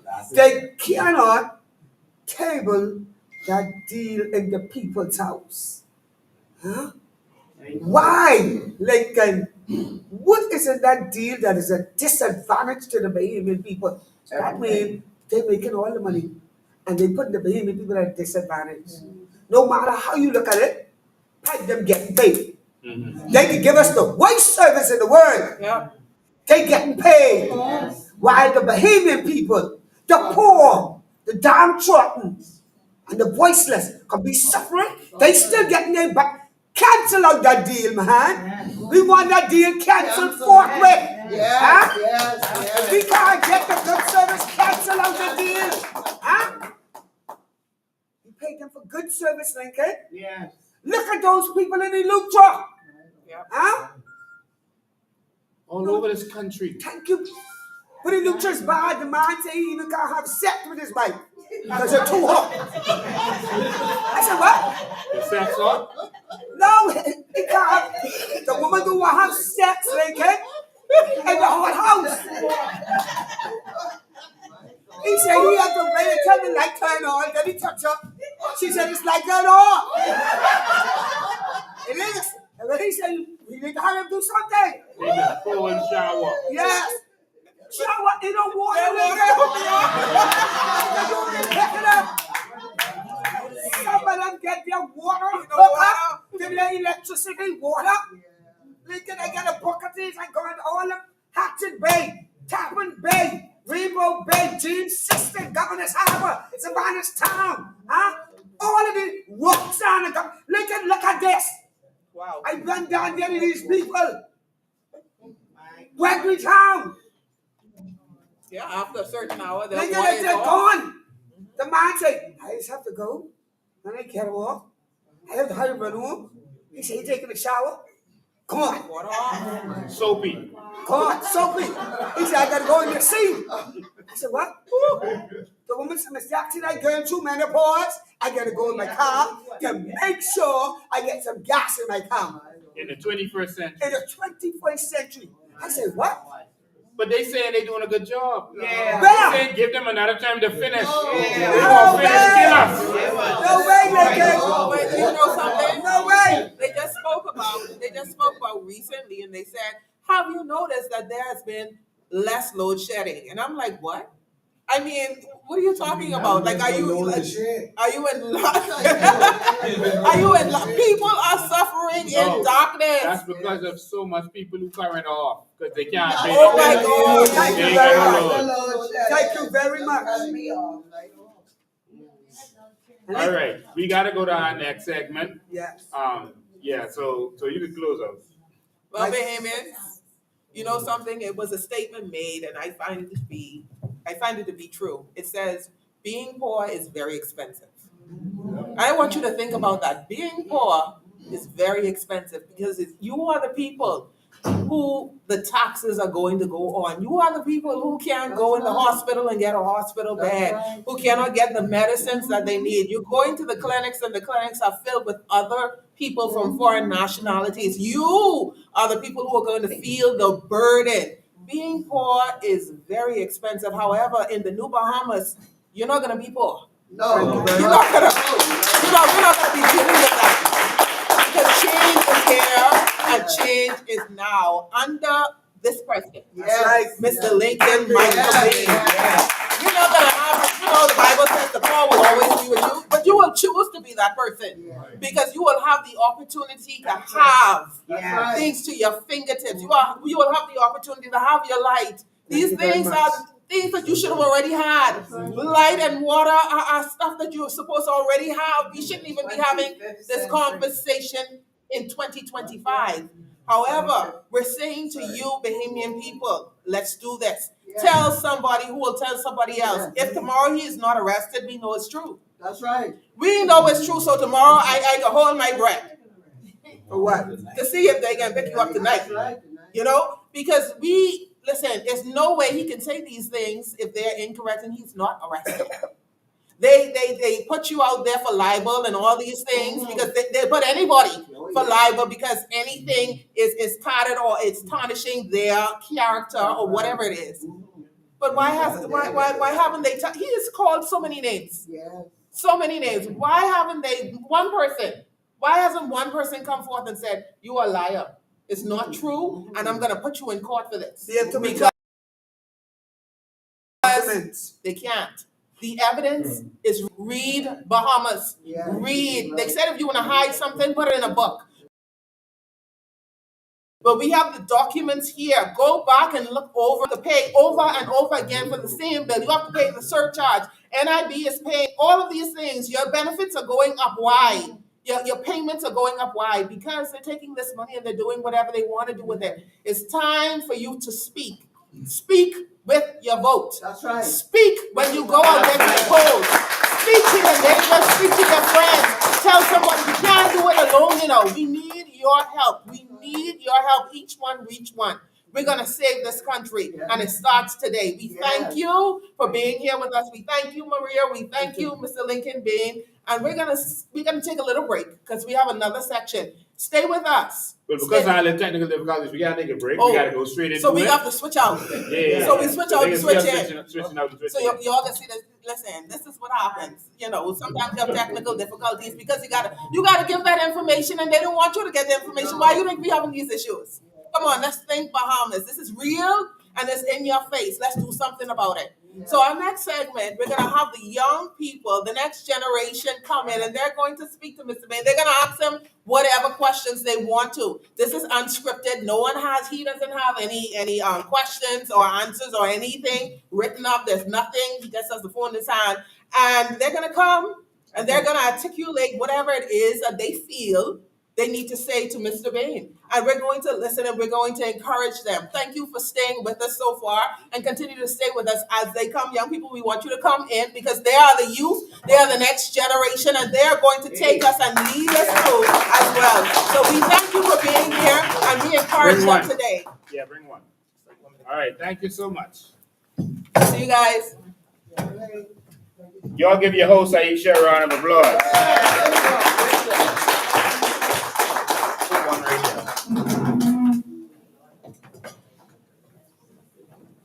Make sure everyone is in the camera.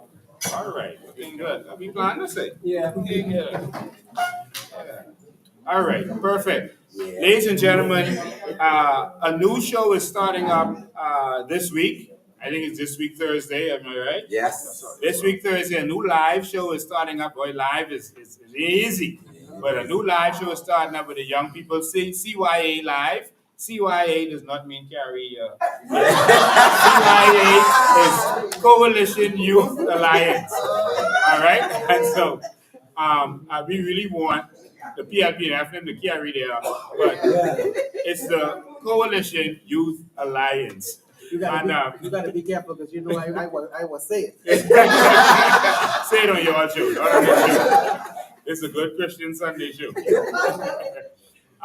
But yeah, so these young men and some young women are going to be doing their show. I wanted to introduce them to you, and I wanted to give them a chance as young people. And they've been going on the streets. They've been talking to a lot of young people, and they have some issues that young people have, and they wanted to be able to have a chance to question me. And then they're going to start their show. They're going to be doing their show. They're going to be discussing things as related to young people. And these are real young people. And so we're also going to have two young ladies who are going to be a part of this.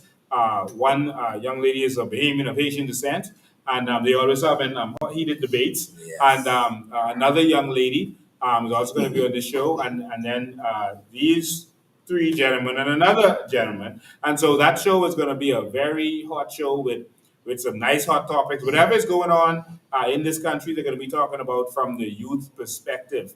And all of them have their own characters. So some of them want crack jokes, some of them want to talk like Einstein and be intellectual, and some mischievous. And one of them is cuss. Once you don't cuss on my show. Just fooling around. But ladies and gentlemen, this is Deontay, Zario, and what that one is? They call me the great. That's dog. All right.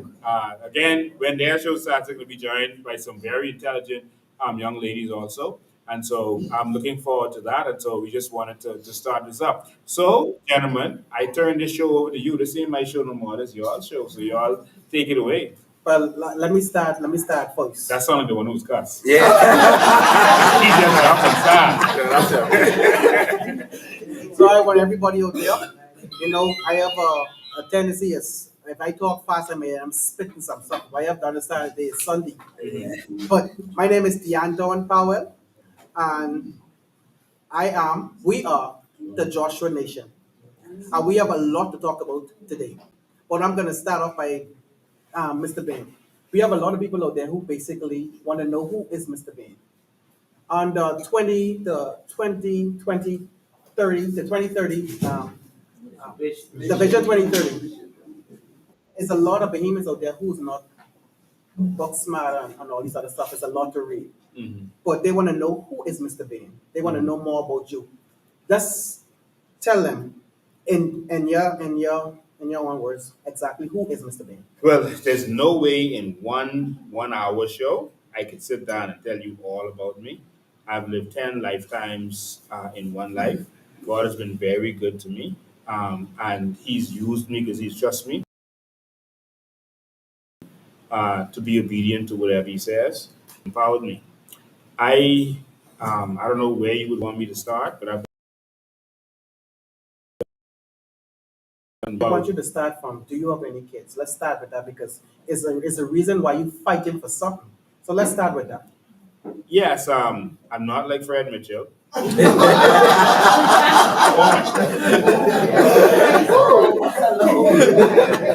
No, when those guys die, they don't have anyone to leave this country. There's no reason for them to fight for this country.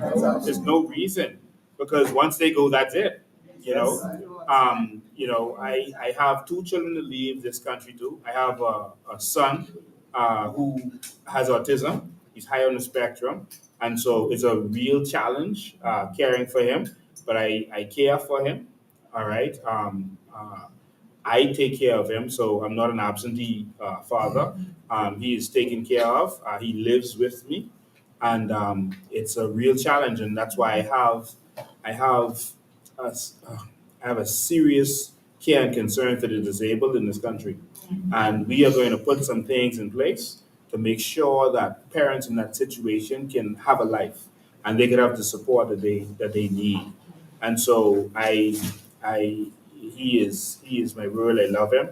I watched him born. I had to come up with him. He lived in the United States for some time because you could get better care over there. Yes. But then when he got so big, they have rage and other stuff, and they're hard to handle. So I had to take him on and have him with me. But I'm going to make sure these kinds of people are taken care of, not just for the kids, but also for the parents. We have to look out for them. There's some parents who haven't been on a date since their child with special needs were born. They can't go to church anymore because no one can handle them. All right, so we want to make sure that they have what they need. The U.S. government used to send assistance to the house. They would send whatever you need to your house. They have laws in place that the schools had to have everything they need in place. Whatever they need. If the school didn't have everything they need, the school would be punished. And so we got to fix that over here because these children didn't ask to come in this world. We brought them in this world, and so we have to do what we have to do to take care of them. And I have a good support team that has been helping me, and I could not have made it without that. If I didn't have good support, even amongst persons in our organization, I would have had to step down because of his condition. Because I brought him in this world. I didn't bring the Bahamas in this world. And so I would have had to care for him first. All right. And so that's a very important thing for me. So when you see us as the only party that has a plan for the disabled, be serious about that. I serious about that. Okay. All right. I have a daughter also. She doesn't live with me. She lives in the States. And I love her. I just went and spent some time with her. And it's just like we live together because we always on the phone and always, she always calling me for Roblox money. But yeah, I play Roblox with her. I play Fortnite with her, and so yeah, she could shoot gun as good as me on Fortnite. And so we spend a lot of time together, and that's really what I'm fighting for. I want to leave a country for our Bahamian children and our young people. Um, I had a most amazing experience. Um, a couple of days ago. I think it was Saturday, yesterday, or Friday. I'm kind of out of it right now because of my sister's situation. I saw some young doctors. I think it was Friday. I went to get my phone straight because my phone was down. I don't know why, and I had to go to get it fixed. So if you were sending me messages before yesterday, I don't have the message. It would have been hard to get me, so don't kill me. But some young doctors who just came back to the country, young people in their early 20s look like. The fella saw me come in the car and he was like, "You said Lincoln, man." He was so excited to see me. And there was two young doctors. They came over, they were encouraging me. And they who have the same opinion that there won't be a country for them. They want to live here. That's right. They are educated and can move to the US or any other country in the world, but they want to be here. All right? And they believe that there's no hope unless we go in a different direction. And they inspired me. And people like them is what keeps me going. People like you who want to build a country for young people. I know I've gone over the place and asked with my children, but I have a lot of children, and they're not just the children that were born to me. I have responsibility for the children of this country, because we got to build a country for them, because our politicians have failed to do so. Sorry about that long talk. Okay, so well said. So let's go to, I know there's, inside the biography, you do have a lot of business. So do you want to talk about that as well? Yeah, I've done a lot of business. I started business at a very early age, and God bless me. I actually, my career really was singing, and we went into singing. We were popular all over the world. We went all over the world singing. We did a lot of traveling. We even traveled with Dr. Miles Monroe. We were on every TV station. I've sung with Michael Jackson, B.B. Winans, Shirley Caesar, you name it. I've been in concert with the big boys, Donnie McClurkin.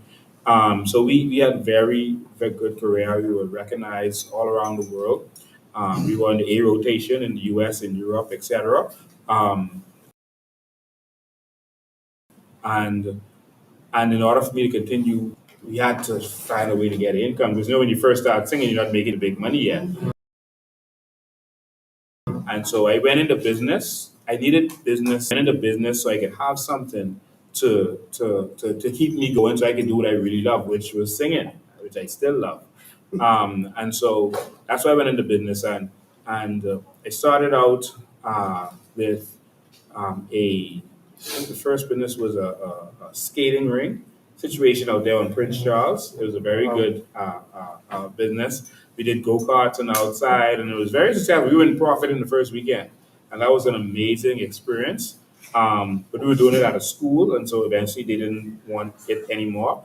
But I then went to China, and someone amazingly, Marlon Johnson, who was recently the financial secretary, he used to come to the same barbershop I came to, and he went on a trip to China, I think with the Chamber of Commerce or something.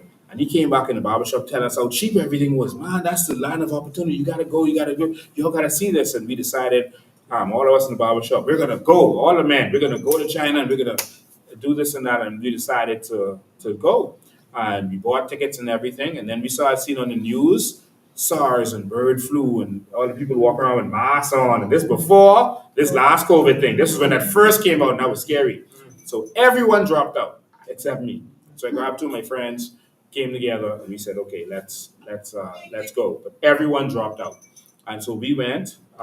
We went to China, and we had amazing opportunities. Went into business in China. I started doing business from China, being a purchasing agent. Went into a lot of different retail businesses, shoe business, clothing business, medical supplies, all manner of businesses. And then at the same time, I started seeing what was going on in this country. And I started to be kind of discouraged of what I was seeing around. It's like, this country isn't working for Bahamians. This ain't making no sense. We started, trying to help people get into business and stuff. And if you listen to trolls on YouTube, they always talk about when we invested $500,000 in the business, they switch it now. They kind of switch up. They now say that I say I give $500,000 to some Jamaican woman. Yeah, I never said that. That's total nonsense. Jamaican woman. Nonsense they talk about. No, we actually invested. A woman had a person who worked for us had a dream. She wanted to go into business, and we decided to go into that business, and we invested $500,000. I don't know why that's so hard to believe. Maybe because they're not used to having anything, but that's what we did. We invested $500,000 in that business. Another shoe business, we invested, a lot of money, hundreds of grand. And so I don't understand why that's so hard to believe that Bahamians could do something with their life. But in any event, we started helping people, and that took me into to activism. That took me into to wanting to see something different. So I got with Utah, and I said, I want to do a documentary to see what's going on in this country. And And, and doing this documentary, I want to show what's really going on. He said, no, let's do a TV show. I said, every week? He said, every week. I said, I don't have time for that. He said, man, make time. You say you want to show what's going on. We got to do it every week. One show can't do it. So, okay, we ended up with something called Controversy TV, which was probably the most successful show in history of this country. That was the first show out in the news where people actually would tune in at a certain time just to come and watch. Other Bahamian shows, if you was passing, you saw someone, you would watch it. But this one, people tuned in to see what was going to happen. And we use it as a medium to help people and do all kind of stuff. And at the same time, I was doing business. But it got to the point where I had to choose between activism and business. Because, of course, you know what they started to do? Attack my businesses. And so if you speak out in this country, you know what's going to happen. Yes. And so people don't know what I went through because I don't complain about it. I never fight for myself. All right. If they decide they want to shut this down or attack this business, I shut that and then they see something else popping up over there. Do what you want to do. Every time they attack me, God blesses me even more. And so that's what's been happening. So I don't worry about it.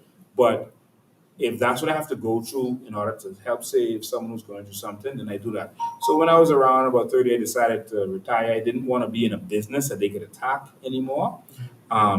And so I decided to continue with my IT business because they can't, that's online. They couldn't touch me anymore. And with trading and that kind of stuff, things that they couldn't touch. And so while my businesses were very successful, very groundbreaking, I couldn't be in retail businesses where they could come and attack me. All right. And so that's what I had to decide. And I was very good at my IT stuff, what I went to school for, and it's kept me eating. I also wrote a book that was very popular, and that book is called Identity Crisis. And I received checks from I wrote that I think in 2016, and every month I receive checks. So that is a very good selling book. I showed you on my live just how much it was selling before, and so that helps pay the bills. And in my sleep, I just see the checks coming in. Some checks come physically, and some just goes to my bank account. And so, uh, business is something that I'm good at. I'm innovative,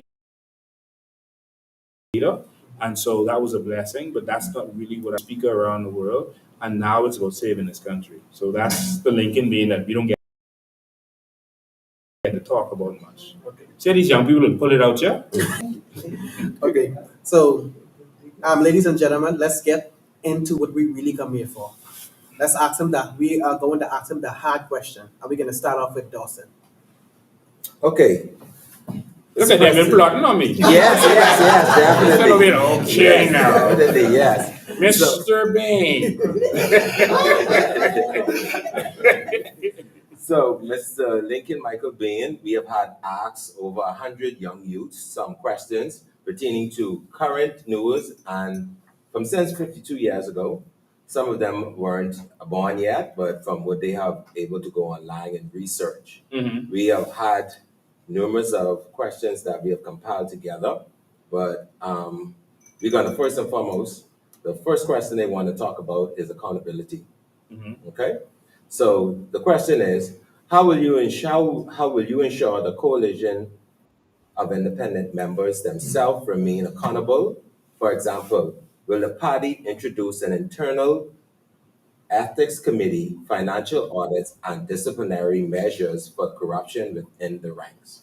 In the party itself? Yes. We already have that. This is a very organized and structured party. What we did when we first launched was we made it so that every member could have access to our financials on a monthly basis. We eventually had to rethink that because what you're actually doing is telling the PLP and FNM how much money you have and what you're doing with it. And so all they had to do was come and sign up, and they were getting access to that. And so we had to rethink that. But I always make myself available to everyone. So from the top down, we make ourselves available. When we have executive meetings, whatever the executives decide, they decide. It doesn't have to be my choice. We've done many things that wasn't what I wanted to do, but the executives decided that this is the direction they wanted to go, and that's the direction we go in. I give them that respect because they are the people out there standing with me. at a council meeting, we don't silence anybody. Even with our candidates, if someone has a dissenting voice, they cannot be silenced. And so they will not, their time will not be limited to speak, and they must be heard. And that's a rule we've had from day one before we were a party. That's a rule we have. You can't silence anyone, and there's no whip on the one. You don't have to agree with everything that everyone else agrees with. You should be able to voice your opinion, and that keeps accountability strong. Great, thank you. Well, I spoke to a few young people in multiple schools, UB and TVI, and a lot of them want a system change. Mhm. So, you know, the COY want to implement at state and city governments. Mhm. How that's going to be implemented and how it's going to help defeat corruption and help accountability in the new Bahamas.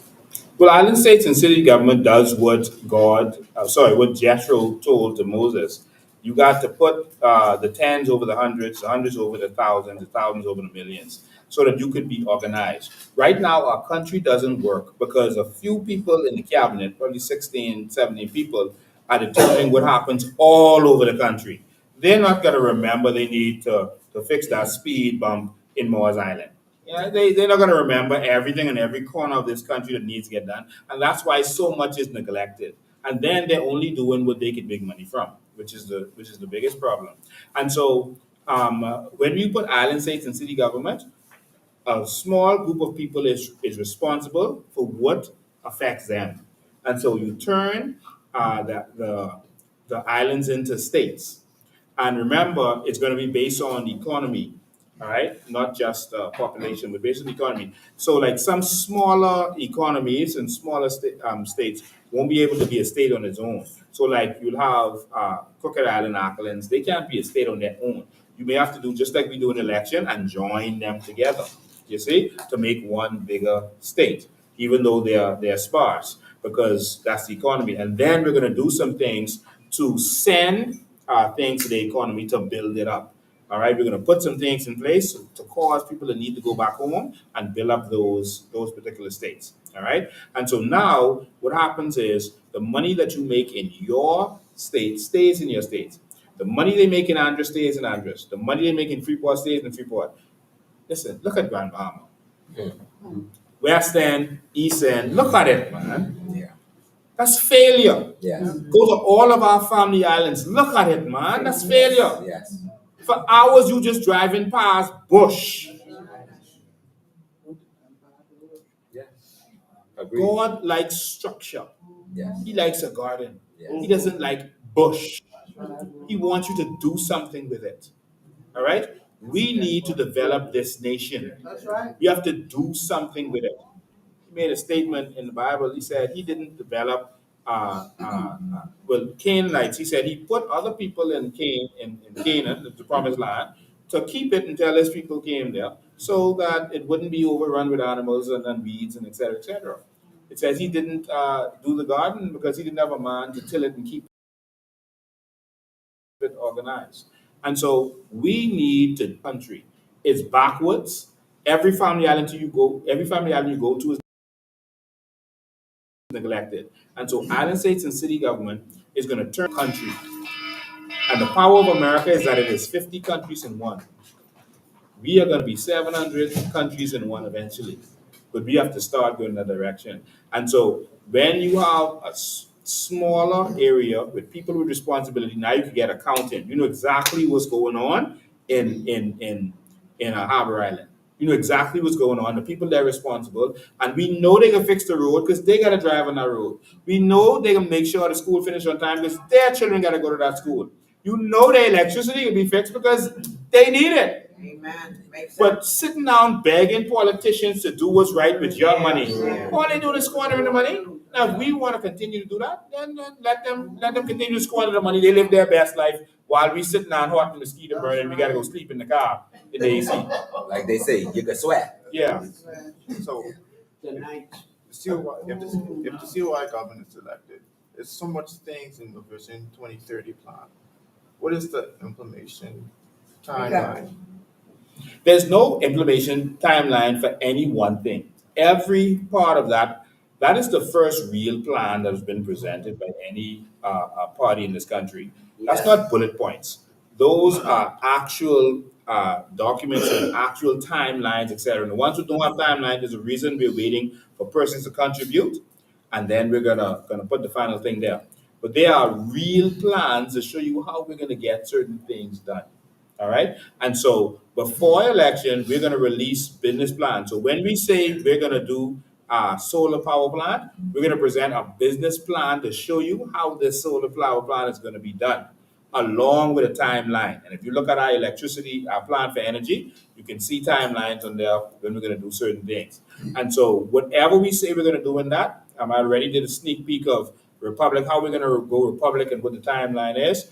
We're going to give out Crown land, what the timeline is on that. All of these things are going to be released to the public ahead of time. We're releasing it now because all they can do is take it, scotch it up, and try to present it like it's theirs. All right. So right now, we the people voted for the PLP to be there, so we on their plan now, even though they don't have a plan. And so when it's time for us to present our plan, to tell the people to vote for us, then we will present our plan. All right, but we've already started with the actual vision for this country. And then as we come close to the election, we're going to present business plans. You can see them trying to do that now. They never do it before. They heard me say it just now. They can try to do it. But we can present business plans, and we're going to present timelines to show how we're going to do everything that we have on there. Okay. Well, one of the questions is immigration and passport services. Your party frequently raises concerns about immigration and corruption and the government offices. What structural reforms would be put in place for passport services and bribery and favoritism? You just asked me what can be put in place? Yes. Nothing have to be put in place. We have everything in place already. All of the laws that we need already, there are corruption laws. The immigration is illegal. Harboring immigrants is illegal. Hiring them is illegal. Everything we need is already in place. The problem is we don't have the people to enforce it. It doesn't matter what laws you have in place. If the government chooses not to enforce it, then it isn't enforced. All right? We need a government that's going to take this serious and is going to fix that. A government that's not going to let this under the table stuff happen. This is not mostly from the people in the ministry. This is from the top. They doing their corruption. And then they bring in their cronies, put them in these ministries and frustrate the whole ministry. This is happening everywhere. They frustrate the ministry. It isn't the people who was working there who's the problem, They ain't corrupt. The government puts their corrupt people in place in those ministries. All right? And that's what cramps up these ministries. Well, we already know who is who and what is what, and we are going to make sure that those honest Bahamians who want to see this country work, that they're in place, that you are promoted on your merits, so that you could do what you have to do. So in terms of immigration, everyone knows that no one else is going to fix this. I'm going to be the Minister of Immigration, and I'm going to fix that. And that's a promise that is going to be kept. There will be no illegal immigration in this country. When I say none, I mean none. Zero. All right, you're going to come here the right way. We don't have a problem if you come to our country. No, we want immigrants to come. Someone got to work for us. I'm not making a country for Bahamians to be workers for the next 50 years, next 100 years. No, jobs are for experience, not for life. Our young people, we're going to build a country that they can get the experience they need, the education they need, and come and live their dreams and build what they dream of building. All right? And then the foreigners could come and work for us. But right now, it's the opposite way around. We're already losing all our opportunities. And we're getting pushed out. That has to change. Okay, next question would be public access to the vision and shadow ministers. Your site refers to ministry transformation plans and shadow ministers, but these documents aren't fully accessible online as yet. Will you commit to publishing detailed policy papers and shadow ministers' portfolios so that the public can hold the team accountable in advance? That's a yes. That's easy. We're going to release our shadow ministers in short order. But in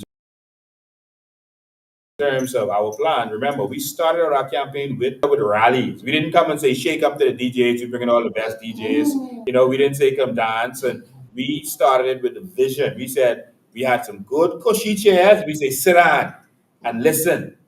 And we said the vision to the people who were there and to the world. And we let them know that we are about transforming this country, not about this cult attitude where they want you to just come and dance. They call us a cult. But it's them who are the cult. You notice, whenever they are something, they'll call you that. A cult wants you to just, no matter what's happening, just forget that and just support them. All right, just support them. Whatever they say, just support. You just know your mom, your Grammy was PLP, just be PLP. No matter what happening, no matter what you see, don't believe your lying eyes. Just vote for them. And so that's their culture. All right, so they're acting like cults. They want you to just vote for them no matter what they do, no matter how they abuse us, no matter how much taxes they beat you with, no matter how they collect all this money. $12.28 billion has been collected from you by this government. And they still borrowing like Joneses. Wow, Bezos. They wanted for that. They know they gonna lose. They make sure they have their money. But another thing, education. I see that the government is pushing education out, but along with having education, we also need opportunity. Because being educated without job opportunity or even entrepreneurial opportunities, it's just a waste of money and time and effort. So what is the COI going to do when it comes to empowering young people as when they come out of college or either high school? Opportunities. We are doing a lot of stuff to give opportunities to young people. One of the things we're doing is for our procurement, we're making sure that a percentage of all of our procurement goes to young persons or companies owned by young persons because they tell you, they can't give you the job because you don't have experience, but you can't get experience unless you get the job. And so we're going to make sure that if a young person forms a company, we have some contracts with that low risk that goes to companies owned by young persons. And these companies now can get some experience. And as they do more and more, then we can say, okay, that company is growing. They didn't let us down. We can keep giving them jobs. And that will make sure that we have some stuff set aside, not just for the big political cronies. All right? Getting all the jobs to the cronies who take part of our contract and give it back to the politician. No, we're going to make sure some things are in there for you. We're going to invest heavily from young people from education level. We're going to invest heavily in education because every country that did that, their GDP expanded tremendously. Japan invested in education and they became the number 2 economy in the world until China recently took them over. Other places like Barbados started to get free education up to university. And what you started to see happening, banks were closing down centers here in Nassau and opening them in Barbados. You was calling the bank, and in Barbados or Jamaica, they answering the phone. All right, and that's because when I went to open a shoe store in Barbados, my experience was I started interviewing people. My experience was looking at those resumes. Everyone was educated. It was like the choice was difficult on who to pick because everyone was qualified. And that's why companies was flocking there, all right, and not flocking here because they keep us uneducated and they keep us dumbed down because they believe that's how they can keep tricking us and keep us not knowing what's really going on. And so we're gonna invest heavily in education. You all saw a couple of weeks ago while I was traveling, I did a live with a gentleman who is Andre, who's the most creative man in the world. And even having conversations with him is like on another level, and to see what he did for Singapore, and he can do that same thing here in Bahamas. They did the same thing in Hong Kong and other places. And so we need to be having these conversations, these next level conversations to grow us and take us to the next level. So education, I'm serious about that. And I'm having conversations to take us with the right people to take us in the right direction. Now, from our education plan, we're going to identify talented people. We are more than just athletes. We have some talented young people that could really take this country to another level. So we're gonna make sure that they get go in the direction they need to go in. But for our athletes, we're gonna invest heavily in sports because there will be a return on investment. We're going to invest heavily in sports because a lot of our young people are talented, but some just slip through the cracks. I'm embarrassed when I hear people like Buddy Hield and VJ talk about how they used to play ball on a concrete With a crate. and a crate, and we should be ashamed. That's nothing to brag about. That means your country didn't invest in you. And you just slipped through the cracks. Imagine how much more VJs and buddies we would have if our country actually actively invested in our young people. And so we are going to active crime also because one of the reasons there's so much crime is because of idle lands. All right. I was protected. I grew up in Pinewood Gardens. I didn't go because I was always busy doing something. I was always in some athletics, martial arts, music, or something positive and live in church. And so that saved me from the streets, even though it didn't save some of the people I grew up with, some of my friends. You know, a lot of them are dead or in jail right now. And but what saved me was having something to do. And so what I am going to do is we're going to invest so heavily in youth programs that this is going to be something that the world sees, and it's going to empower our young people from young. These children today born smart. They are born with our education system. They born smart. That 1 year old can handle an iPhone better than you. All right? Children can handle a phone before they can read. Think about that. All right? And so we have to keep up with them. All right? Before we lose them. And so we're going to invest heavily in that. And so these and other things we're doing is going to give opportunities to them. We have a program where whenever a young child is born, we're going to invest a certain amount of money, and then we're going to trade that money on the markets until they get 21, and they'll be able to get their lump sum. We call it a jump start. All right. And so every baby that is born, we're going to take a certain amount of money and invest that money. Let's say it's 5,000, let's say it's 10,000, and every year they can't touch it. The family can't touch it, and that money is put in an endowment fund for them, so that when they reach 21 years of age, they once they fulfill certain criteria, they get a jump start. Also, there's another question to ask you. A lot of young people, they made mistakes and they end up going to prison. So I want to ask about prison reform in terms of when they come back out of prison, how we look at them in terms of coming in society and actually being able to contribute righteously. Yeah. So one of the things is going to happen. It's going to be controversial for some, but one of the things that we're going to do with young people is that we are going to expunge all records. Yes, yes. We're going to have a restart program, a reset program. We're giving everyone a new start. That's because now you're going to benefit from your natural resources. You're going to benefit from your sovereign wealth fund. And so now you don't have a reason to go and thief Grammy purse. All right? You don't have a reason to go there and smuggle drugs, get yourself in trouble, because you now can do what you love. Most of the people who go to a life of crime, they didn't want to do crime. They want to do something else, and that's why you could see people even like the movie Godfather. It was when Michael Corleone trying to get out of that bad life and trying to get to go clean. You know, and people were still looking at him as dirty, but he didn't. You know, he was trying to get clean and put a new life ahead of him. You see, Sebastian and them, they want to go clean. They want to get an image now that okay, yeah, I was doing crimes before, but I want to go clean. So that shows that persons do things because they, you know, that's what was the hand that was dealt to them, but they want a different life. And so we're gonna give them the opportunity to not have to go in a life, and we're gonna start things over for them. The problem is when you lock up a young man for a tree that God made, for example, marijuana. All right? Marijuana is a tree. That's a plant. Yes. And you lock up someone for being in possession of a plant. That's kind of weird. And then you destroy his life over that Yeah. because he was in the possession of a plant.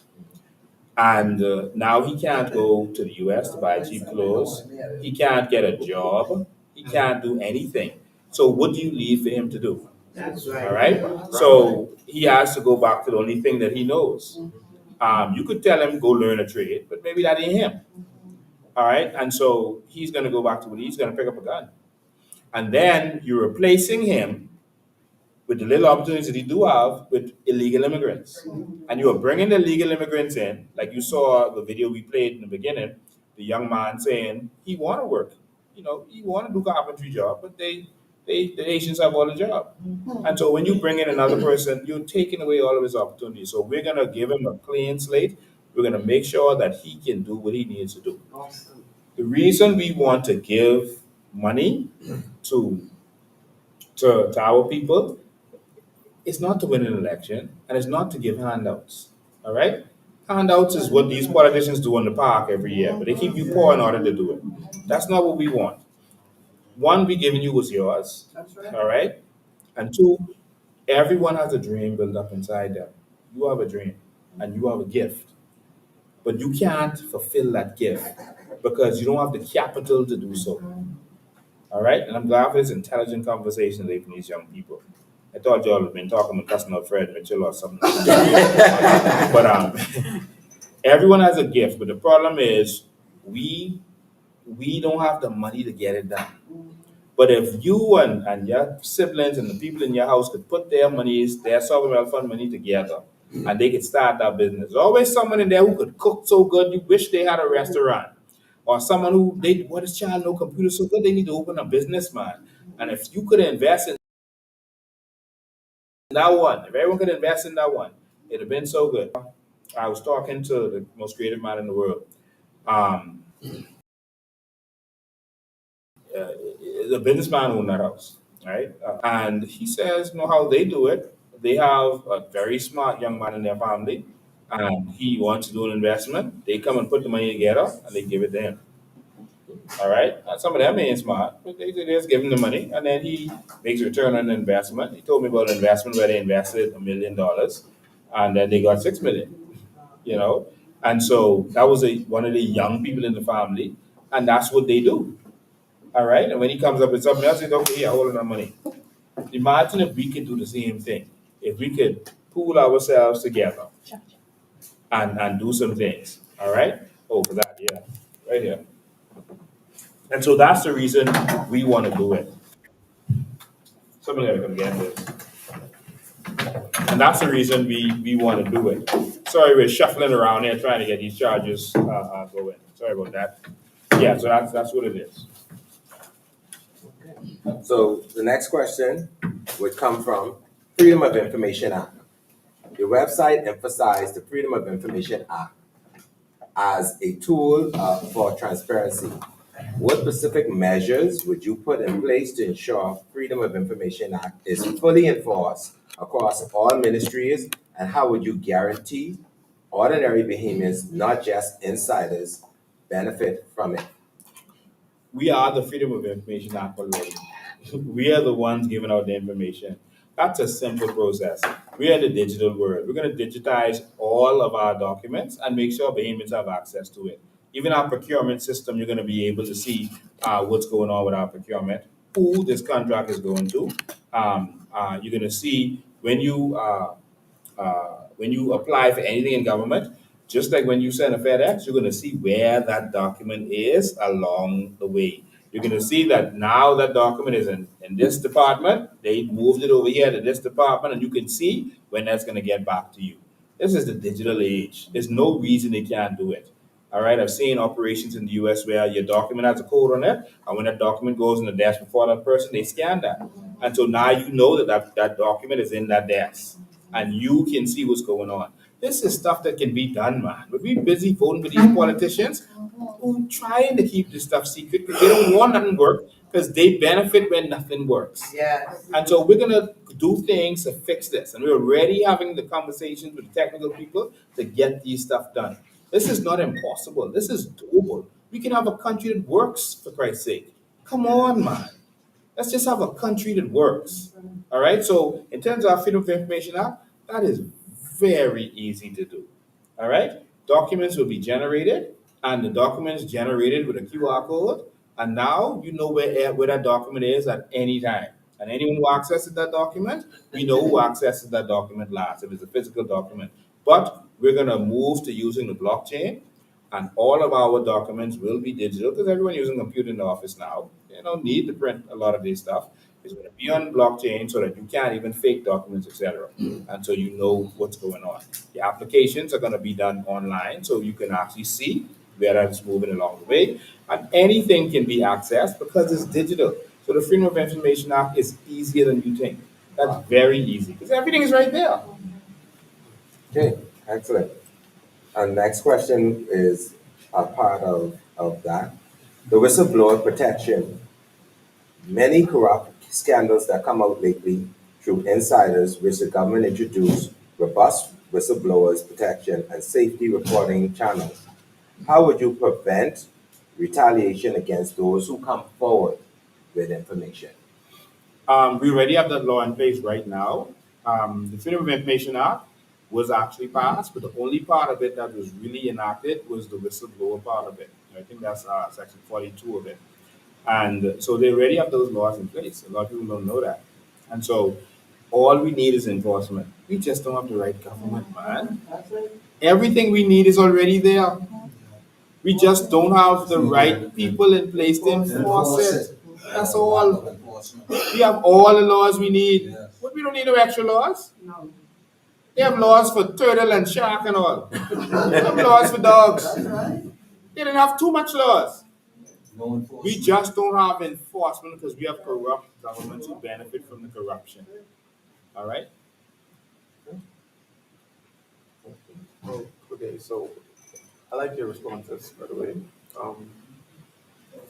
Why this generation looking for something different? What ultimately makes you different than the two other parties? Why should they choose you? Well, there are two other parties, there's one other party. The PLP and FNM is one. And what they are about, they are rotten from the core. They are only interested in doing what makes them money. We are interested in empowering the people. Right. All right? That's what makes us different. We are going to empower the people. And we believe that that is going to make people want to continue to vote for us on our merits. Yeah. If we can deliver what we promise, people will vote for us. That's right. We don't need to swing people and lie to people and deceive people, have big rallies and say just vote for COI. No. Listen, if we deliver what we promise to the people, we don't even have to campaign. We call election and say we don't have to campaign. Right. Because it's going to be, did you get this that we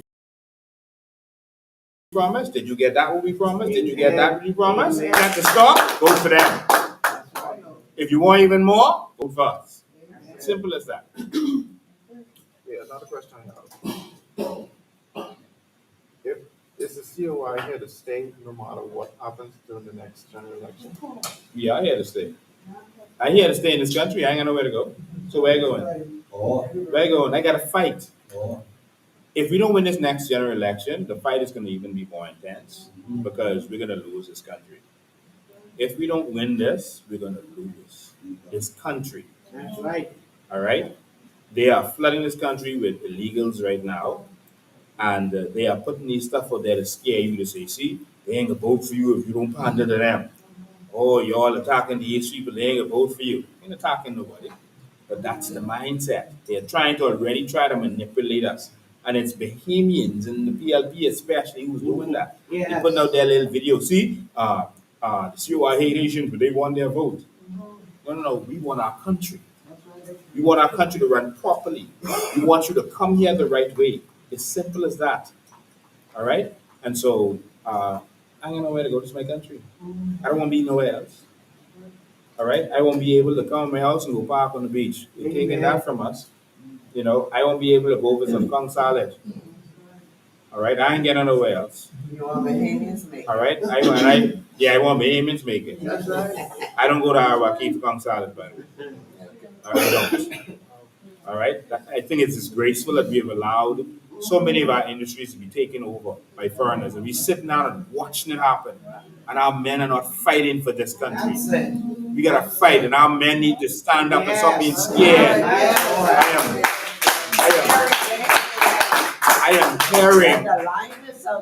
I am hearing Bahamians saying, "Oh, you gotta talk soft because you don't know who's around here. You don't know if they foreigners or them other people." What do you mean talk soft in my country? It's my country. Okay.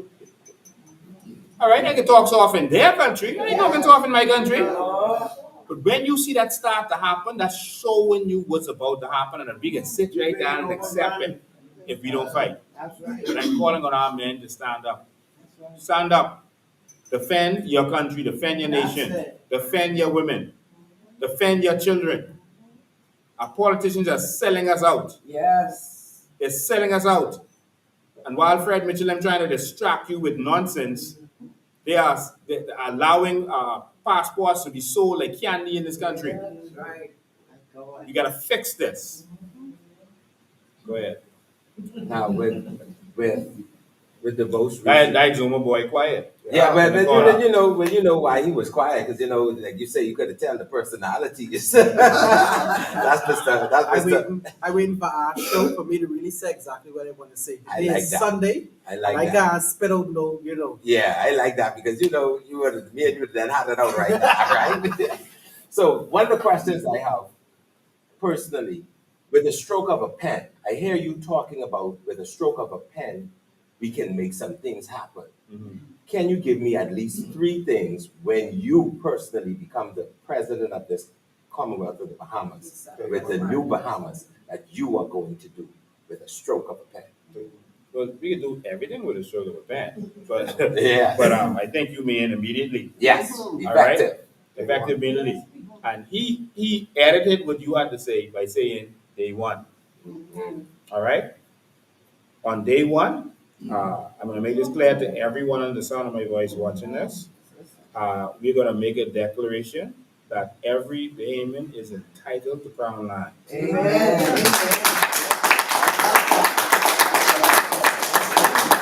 And that process is going to begin immediately. Yes. And we're going to make sure that happens. On day one, we are going to initiate our sovereign wealth fund. Oh. And we're going to begin the process of putting all of our assets in our sovereign wealth fund and beginning to monetize our sovereign wealth fund, our carbon credits, et cetera, et cetera. Yeah. We are already talking to professionals in that area to make sure that that happens. On day one, we are going to initialize our Freedom of Information Act. We're going to pump money into it that it needs to get it going. I'm talking to the blockchain professionals right now who are going to make this happen so that it's very accurate. It cannot be doctored, it cannot be hacked, etc. And we're going to make sure that all of our documents are safe in the blockchain and it's public for all of us to take advantage of. All right. Almost immediately, we're going to make cryptocurrency a currency of this nation.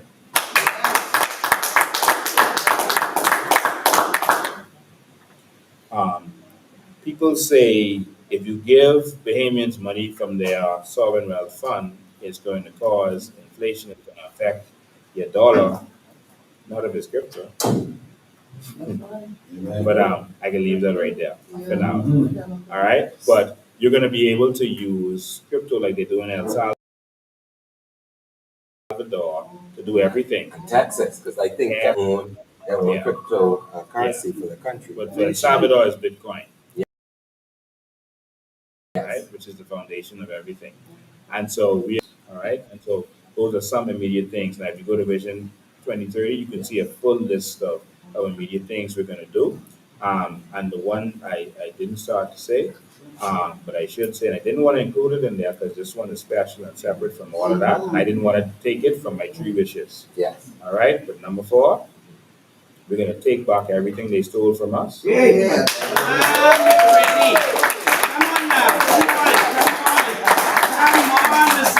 Everyone who stole from us is going to pay the piper. Oh yeah. Make sure. Take your energy. Oh yeah. Oh yeah. That's it. Well, She was good. I think we gave him enough Yeah. questions for this evening. I Coming think from a you're young in a man's good point place. of view, Yes, yes. I think we have a great perspective of who you are as a Bahamian and who you are as an individual, your character, and exactly what we were looking for a nation to be built upon. So, like I say, I think that, hey, we need to continue our journey now That's right. to find out who That's these it. new leaders are who are trying to vie for our vote as young people. Yeah, so I want to say thank you all for this interesting conversation. You all did a better job with questions than many people in the media. That's right. That's right. Many of them only ask what they get permission to ask, what they instructed to ask. They don't really touch nothing, offensive. Yeah. And so you all did a very good job. I'm looking forward for your all show, to seeing the debates, et cetera, et cetera. They behaving today, y'all. We didn't. I didn't record some of their shows. I didn't see some of their shows. They behaving today. I looking forward to seeing you all show and the intelligent debates that you all are gonna have on your show. And they don't always agree. But that's really how it's supposed to be. Because you can't learn if everyone agree with the same thing. And so, but we're gonna have some good discussions from a young people's perspective. I'm looking forward to the ladies being a part of it. And The woman, they too spicy. Yeah, and also Yeah, he didn't really say the name of our show. Our show, the name of our show is Uncut 242. So, Wow. just want y'all to know, Uncut 242. You mean you get the cuss raw? They get to be as real as they want to be. That's their show. Yeah. Yeah. So however the young people talk, that's how they talk. So you all go and you'll have your education, you'll educate the people, you'll talk about what's entertaining out there, or what's going on. And you ain't hiding behind a Facebook page. You are the young people of the Bahamas. It's the Bahamas that's for us. Yes. Right? You're not the next generation. You are now. You are That's right. You ain't Now. Yeah. And so you ain't That know what to take, yes. what we should do. And so I think that's it for us. I'm going to turn it back over to our host because COI Live is now hosted, and they say my show no more. So I'm going to turn it back to our host, Aisha Claire, and she's gonna end it right there. And so I was planning on going walk about in Pinewood tomorrow, but I'm going to spend time with my family tomorrow. So if y'all could please just give me a couple of days. My phone rings off the hook incessantly. People don't give me a break. But that's what I signed up for. But I need give me like 2 days to catch myself, and then I'll be back on the road. So we're gonna go back in Pinewood on next week Monday. But we're gonna be doing haircuts. I'm gonna probably do another live on Thursday to update you or put flyers, etc., on my Facebook this week. We're gonna be doing haircuts for persons on Saturday. So come Saturday and get your haircuts. It's going to be on the corner of Shirley Street and Camp Road. There's a green building right there. There's a barber shop in there. You're going to be able to come there and get your free back to school haircuts. So we're not competing with them with giving out books and bags and all that. We are paying them to do that. All right, and that's our money they're doing it with. We give them that money to do that. So if I pay you to do something, I ain't gonna pay for it too. It's just simple as that. If I hire a maid to make up the bed, I'm making up the bed too. All right? We paid them to do this. All right? We're paying them a salary to organize the stuff, to organize the back to school stuff, and we are paying for the back to school stuff. And whenever they get donations to do it, that's from people they gave contract to. And that's our contract. All right? So that's our money. So we're not going to compete with them with that, but then we're going to make sure that what we can do is we're going to work out the haircuts, and for persons who need that, they can come on Saturday. All right? So I'm going to give some more details, but that's where it's going to be on Saturday. Okay? So we'll be there from 10 in the morning till 5. All right, Aisha Claire, take it away.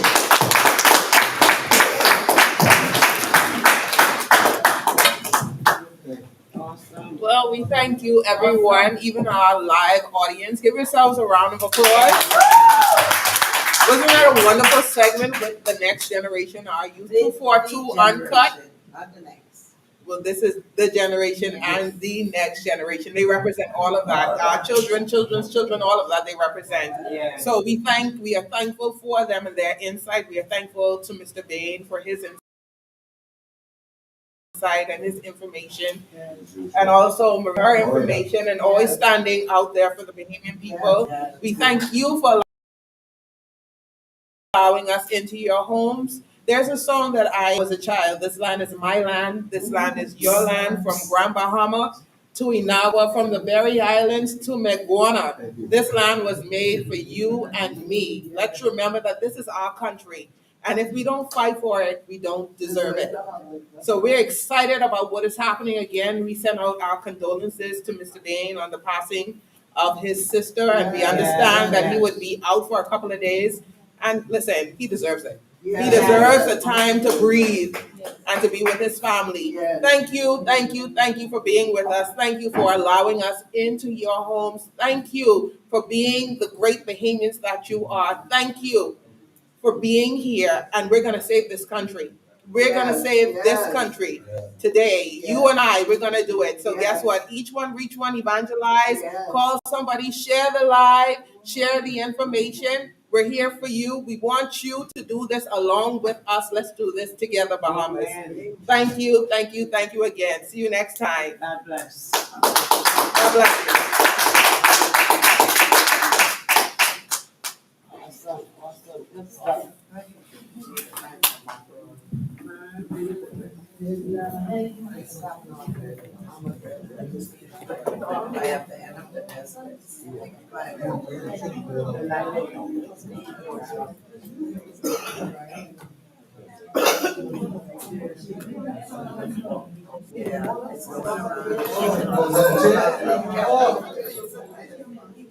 If they just kept operating according to what was acceptable and what was the standards,